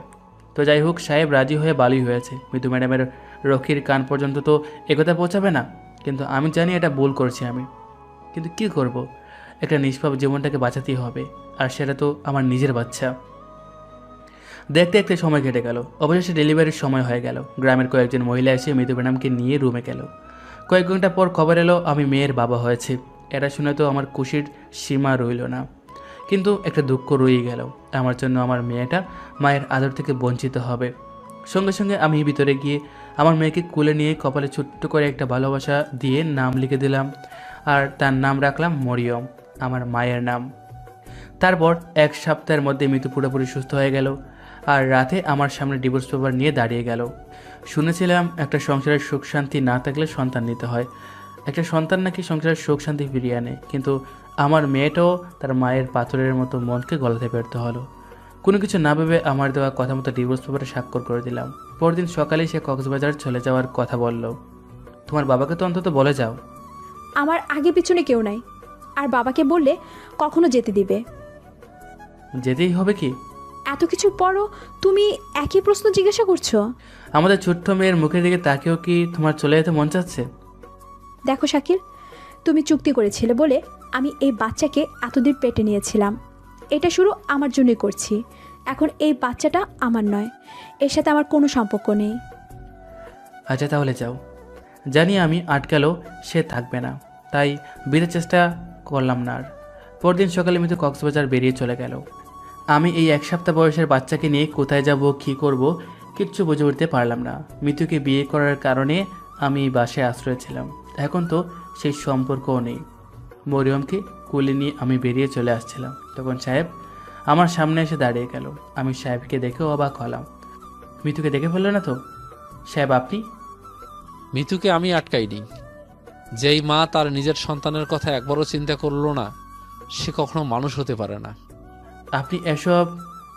যেই তুমি জানতে পারছো মিতুর পেটে বাচ্চা, সেই দিন আমিও দরজার পাশে দাঁড়িয়ে জানতে পারি, এমনকি আমার মেয়ের সমস্ত কাজকর্মের কথাও জানতে পারি। সেজন্যই আমি খবরটা কাউকে জানাইনি। সাহেব, এতে মিতু ম্যাডামের কোনো দোষ নেই, সব দোষ আমার। আমি জোর করে এসব করছি। শাকিল, আমিও একজন বাবা, তাই বলছি মরিয়ম দাদু আমার কাছেই থাক। না সাহেব, আমি আর আমার মেয়ে আপনার কাছে থাকলে আপনার আর মিতু ম্যাডামের সম্মানে আঘাত লাগতে পারে, তাই আমি আমার মেয়েকে আমার নতুন এক পরিচয় বড় করব। আমি তোমায় আটকাবো না, কারণ তোমার জীবনটা আমি নষ্ট করছি। শুধু আমি এটুকুই করব, 1 মিনিট অপেক্ষা করো। একথা বলে সাহেব তার রুমে গিয়ে কিছু একটা নিয়ে আবার বাইরে চলে আসে। আমি অনেক আগেই ওয়াদা করেছিলাম আমার মেয়ের জামাইকে আমি এই উপহারটুকু তুলে দেব সেই দিন, যেদিন আমি দাদু হব। এটা কি? এখানে 10 বিঘা জমির দলিল রয়েছে, যেগুলো আমার অনেক কষ্টের ইনকাম। আমি এগুলো নিতে পারবো না সাহেব, আমায় মাফ করবেন। তোমার মেয়ের জন্য হলেও নাও, আমার দাদু ভাইয়ের ভবিষ্যতের জন্য হলেও নাও প্লিজ। আমি নিব না, কিন্তু সাহেব না দিয়ে ছাড়বে না। অনেক জোর করলো নেওয়ার জন্য। আমি ভাবলাম আমার মেয়েকে বড় করতে আমার কোনো এক দ্বারা লাগতে হবে, নয়তো আমার মেয়েকে আমি বড় করতে পারবো না। আমি টাকার জন্য যত কষ্ট পেয়েছি, টাকার অভাবে পড়াশোনা হারিয়েছি, সেই কষ্ট আমি আমার মেয়েকে পেতে দিব না। সেই কারণে সাহেবের দেওয়া উপহার নিয়ে আমি সেখান থেকে বেরিয়ে পড়ি। গ্রাম থেকে বেরিয়ে এসে সাহেবের দেওয়া জমির কিছুটা অংশ বিক্রি করে চলে আসি ঢাকায়। ছোট্ট মরিয়মকে আমি ফিল্টার খাইয়ে খাইয়ে বড় করি। প্রথম কয়েকদিন কান্না করে। আমি রাত দিন সমান করে মরিয়মের যত্ন নিতে শুরু করি। রাতে না ঘুমিয়ে মরিয়মের পাশে বসে থাকি। আস্তে আস্তে মরিয়ম বড় হতে শুরু করে। আমি মরিয়মকে বলি তার মা মারা গেছে আর ওই আকাশের তারা হয়ে আছে। তারপর এক সময় সাহেবের দেওয়া সম্পত্তিগুলো বিক্রি করে আমি একটা বিজনেস শুরু করি, আর আস্তে আস্তে সেটা এগিয়ে নিতে শুরু করি। বিজনেস শুরু করার কারণ ছিল রকি আর মিতু, কারণ শহরে এসে আমি রকির বিষয়ে সমস্ত খবর জানতে পারি। তখন আমি ঠিক করে নিই আমি মিতুকে রাস্তার ভিখারি বানাবো। তারপর থেকে শুরু হয় আমার লড়াই। অনেক কষ্ট, অনেক ব্যথাকে অপেক্ষা করে হলেও আমি ব্যবসাটাকে এগিয়ে নিয়ে গিয়েছি। আর আজ সেই শাকিল শহরের বড় কোম্পানি জনতা গ্রুপ অফ কোম্পানির মালিক। বর্তমান গাড়ি হঠাৎ করে দাঁড়িয়ে গেল। সামনে তাকাতে দেখি আমার অফিসে এসে গেছি। আমি রিয়ার দিকে তাকিয়ে দেখি রিয়ার চোখে পানি। কী লাভ বলো তো, যা হয়ে গেছে সেসব ভেবে কষ্ট পাওয়ার। একজন মা হয়েও এমনটা করতে পারলো? পৃথিবীতে টাকাই সব কিছু। যার কাছে টাকা নেই তার কাছে কিচ্ছু নেই। একটা নিষ্পাপ শিশু টাকার কাছে হার মানছিল। ঠিক হয়েছে, মিতুর সাথে আরো খারাপ কিছু হওয়ার উচিত ছিল।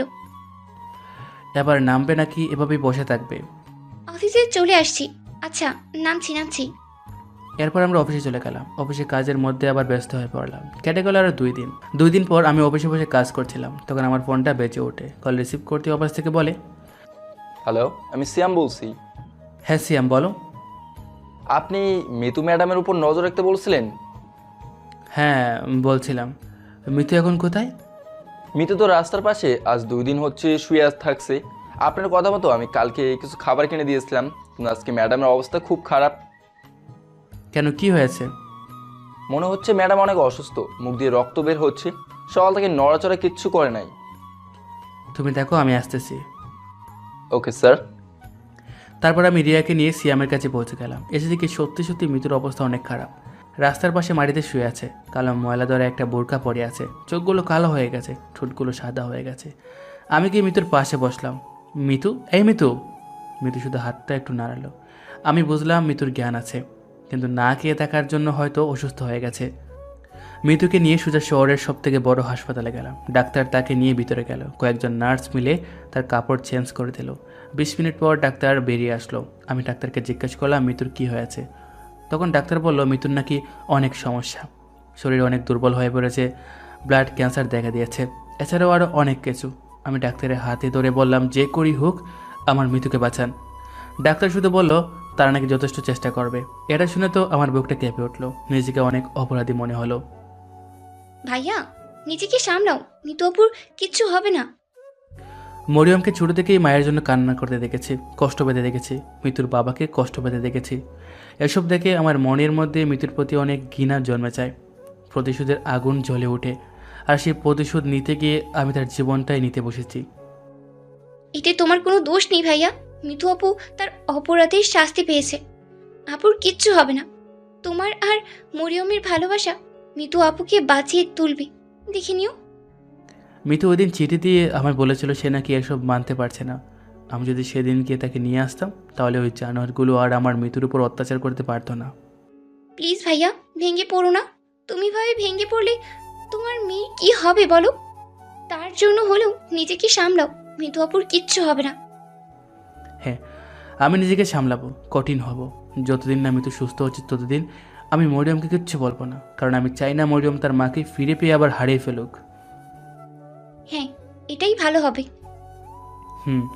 তারপর আমরা অফিসে চলে আসি। এভাবে কয়েকটা দিন কেটে গেল। মিতুর সমস্ত অপারেশন করা হয়ে গেছে। ডাক্তার বলেছে মিতু নাকি এখন সেফ। আজকে সকালে তার জ্ঞান ফিরবে। তাই আমি মরিয়মকে সাথে নিয়ে আমি আর রিয়া হাসপাতালে চলে আসলাম। বাবা, তোমার শরীর কি ঠিক আছে? হ্যাঁ আম্মু, আমার শরীর একদম ঠিক। তাহলে আমরা হাসপাতালে আসলাম কেন? তোমায় একটা সারপ্রাইজ দিব বলে। সারপ্রাইজ? হ্যাঁ, চোখ বন্ধ করে তো আম্মু। ওকে। তারপর আমি মরিয়মকে নিয়ে মিতুর রুমে আসলাম। দরজায় দাঁড়িয়ে দেখি মিতু ঘুমিয়ে আছে। চোখ খোলো। আম্মু, আমার আম্মু এটা? একথা বলে মরিয়ম দৌড়ে মিতুর কাছে চলে গেল। আর এমন সময় মিতু চোখ করলো, পাশে দেখাতেই মরিয়মকে দেখতে পায়। আম্মু, তুমি আমার আম্মু? মরিয়ম, হ্যাঁ আম্মু, আমি মরিয়ম। আমার মেয়ে, আমার কলিজা, আমার জীবন। কথা বলতে বলতে মিতুর চোখ দিয়ে অজুরে অস্ত্র বয়ে যাচ্ছে। মিতু অনেক কষ্ট করে উঠে বসে মরিয়মকে তার বুকের ভিতর লুকিয়ে নেয়। হ্যাঁ আম্মু, আমি তোমার সেই হতভাগ্য মা, আমি তোমার মা। কিন্তু আম্মু, তুমি আমায় চিনতে পারলে কি করে? বাবার পানি ব্যাগে তোমার ফটো দেখেছি। জানো আম্মু, বাবা প্রতিদিন সকালে ঘুম থেকে উঠে তোমার ফটো দেখে, কখনো কখনো তো কান্নাও করে। আই এম সরি আম্মু, আমি তোমাদের অনেক কষ্ট দিয়েছি, তুমি আমায় ক্ষমা করে দাও মা। বাবা বলেছিল তুমি নাকি তারা হয়ে গেছো। আমি প্রতিদিন আল্লাহকে বলতাম যেন আমার আম্মুকে ফিরিয়ে দেয়। আমি এসে গেছি সোনামণি, আমি এসে গেছি। মিতু, তুমি এখন অসুস্থ, তাই এত উত্তেজনা করা ঠিক হবে না। এত বছর পর আমি আমার মেয়েকে আমার বুকে পেয়েছি, এখন আমি খুশি খুশি মরে যেতেও রাজি আছি। পাগলামো করো না মরিয়ম, তোমার আম্মুকে রেস্ট নিতে দাও। আম্মু, তুমি রেস্ট নাও। তোমার মুখে আম্মু ডাক শোনার জন্য আমি অনেক কেঁদেছি, তোমার বুকে পাবার জন্য আমি অনেক দোয়া করেছি, কিন্তু পাপির দোয়া আল্লাহ কবুল করেছেন। মিতু, রেস্ট নাও। আম্মু তুমি রেস্ট নাও, নয়তো আবার তারা হয়ে যাবে। মরিয়মের কথা শুনে মিতু জোরে জোরে কান্না করতে শুরু করে দিল। আমি অনেক কিছু বলে মিতুকে চুপ করে রাখলাম। দেখতে দেখতে আরও একটা সপ্তাহ কেটে গেল। মিতু এখন সম্পূর্ণ সুস্থ হয়ে গেল। হাসপাতাল থেকে মিতুকে নিয়ে সোজা গ্রামে চলে আসলাম। সাহেব মরিয়মকে দেখে অনেক খুশি হলো, আর মিতুকে দেখে মুখ ফিরিয়ে নিল। মিতু দৌড়ে গিয়ে তার বাবার পায়ে ধরল। অনেক কান্নাকাটি করার পর সাহেব মিতুর সাথে কথা বলল। এরপর আমাদের বাসার ভিতরে নিয়ে গেল। মরিয়ম আর সাহেব সারাদিন তো খেলাই করতেছে। মরিয়মকে পেয়ে সাহেব এতটা খুশি হয়েছে যেটা বলে বোঝাতে পারবো না। রাতে আমি আলাদা রুমে, মিতু আলাদা রুমে, আর মরিয়ম তার দাদার সাথে ঘুমালো। পরদিন সকালে বাবা মায়ের কবরের পাশে গিয়ে কবর জিয়ারত করে আসলাম। আজকেও সারাদিনটা এভাবেই কেটে গেল। রাতে আমি আমার রুমে বসে ল্যাপটপে কাজ করছিলাম। মরিয়ম তার দাদার সাথে গল্প করছিল। তখন মিতু আমার রুমে আসলো। আরে মিতু ম্যাডাম, আসেন, বসেন। তুমি কি খুব বিজি? ততটাও না, কিছু বলবা নাকি? শাকিল, আমি জানি আমি তোমার যোগ্য নই, আর তুমি আমার স্ত্রী হিসেবে আর মানবে না, এতে আমার কষ্ট নেই। কিন্তু আমি তোমার কাছে একটা অনুরোধ করছি, তুমি মরিয়মের কাছ থেকে আমায় দূর করিও না। তোমার স্ত্রী হিসেবে না পারলেও তুমি মরিয়মের মা হিসেবে মিতুর কাছে রাখো প্লিজ। আমি বাকি জীবনটা মিতুর মা হয়ে কাটাতে চাই। বিশ্বাস করো, আমি কখনো তোমার কাছে স্ত্রীর অধিকার চাইতে যাব না। অন্তত কাজের লোক হিসেবে রেখো, তোমার পায়ে পড়ি আমি। যাকে ভালোবাসা যায় তাকে কখনো পর করা যায় না। তুমি আমায় ভালো না বাসলেও আমি তোমায় বিয়ের দিন থেকে ভালোবাসি। কিন্তু তোমায় দেওয়ার মতো আমার কাছে কোনো কিছুই নেই। আমাকে সবাই সম্পর্কের মানে যে শুধু শারীরিক চাহিদা, এটা কিন্তু নয়। সম্পর্কের আসল মানে হলো ভালোবাসা। আমি তোমায় কোন মুখে বলবো যে আমি তোমায় ভালোবাসি? তোমার কাছ থেকে দূরে যাওয়ার পর থেকে আমি বুঝতে পেরেছি তুমি আমার জীবনে কতটা মূল্যবান ছিলে। মুখে বলতে হবে না, আমি তোমার চোখ দেখেই বলতে পারি। আমার কথা শুনে মৃত্যু কিছুক্ষণ আমার দিকে তাকিয়ে থাকলো। চোখ ভরা পানি নিয়ে আমায় শক্ত করে জড়িয়ে ধরল। আমিও আমার সেই অহংকারে পাগলে রেখে আমার বাহুডারে আগলে নিলাম। তারপর আমার আর মিতুর আবার বিয়ে হলো, এবং এভাবে আমাদের সুন্দর সংসার চলতে লাগলো। ধন্যবাদ সবাইকে আমাদের সাথে থাকার জন্য। আপনি যদি আমাদের চ্যানেলে নতুন হয়ে থাকেন তাহলে অবশ্যই আমাদের চ্যানেলটিকে সাবস্ক্রাইব করে দিবেন এবং পাশে থাকা বেল আইকনটি বাজিয়ে রাখবেন, যাতে নতুন নতুন গল্প আপলোড করার সাথে সাথেই শুনতে পারেন। ধন্যবাদ।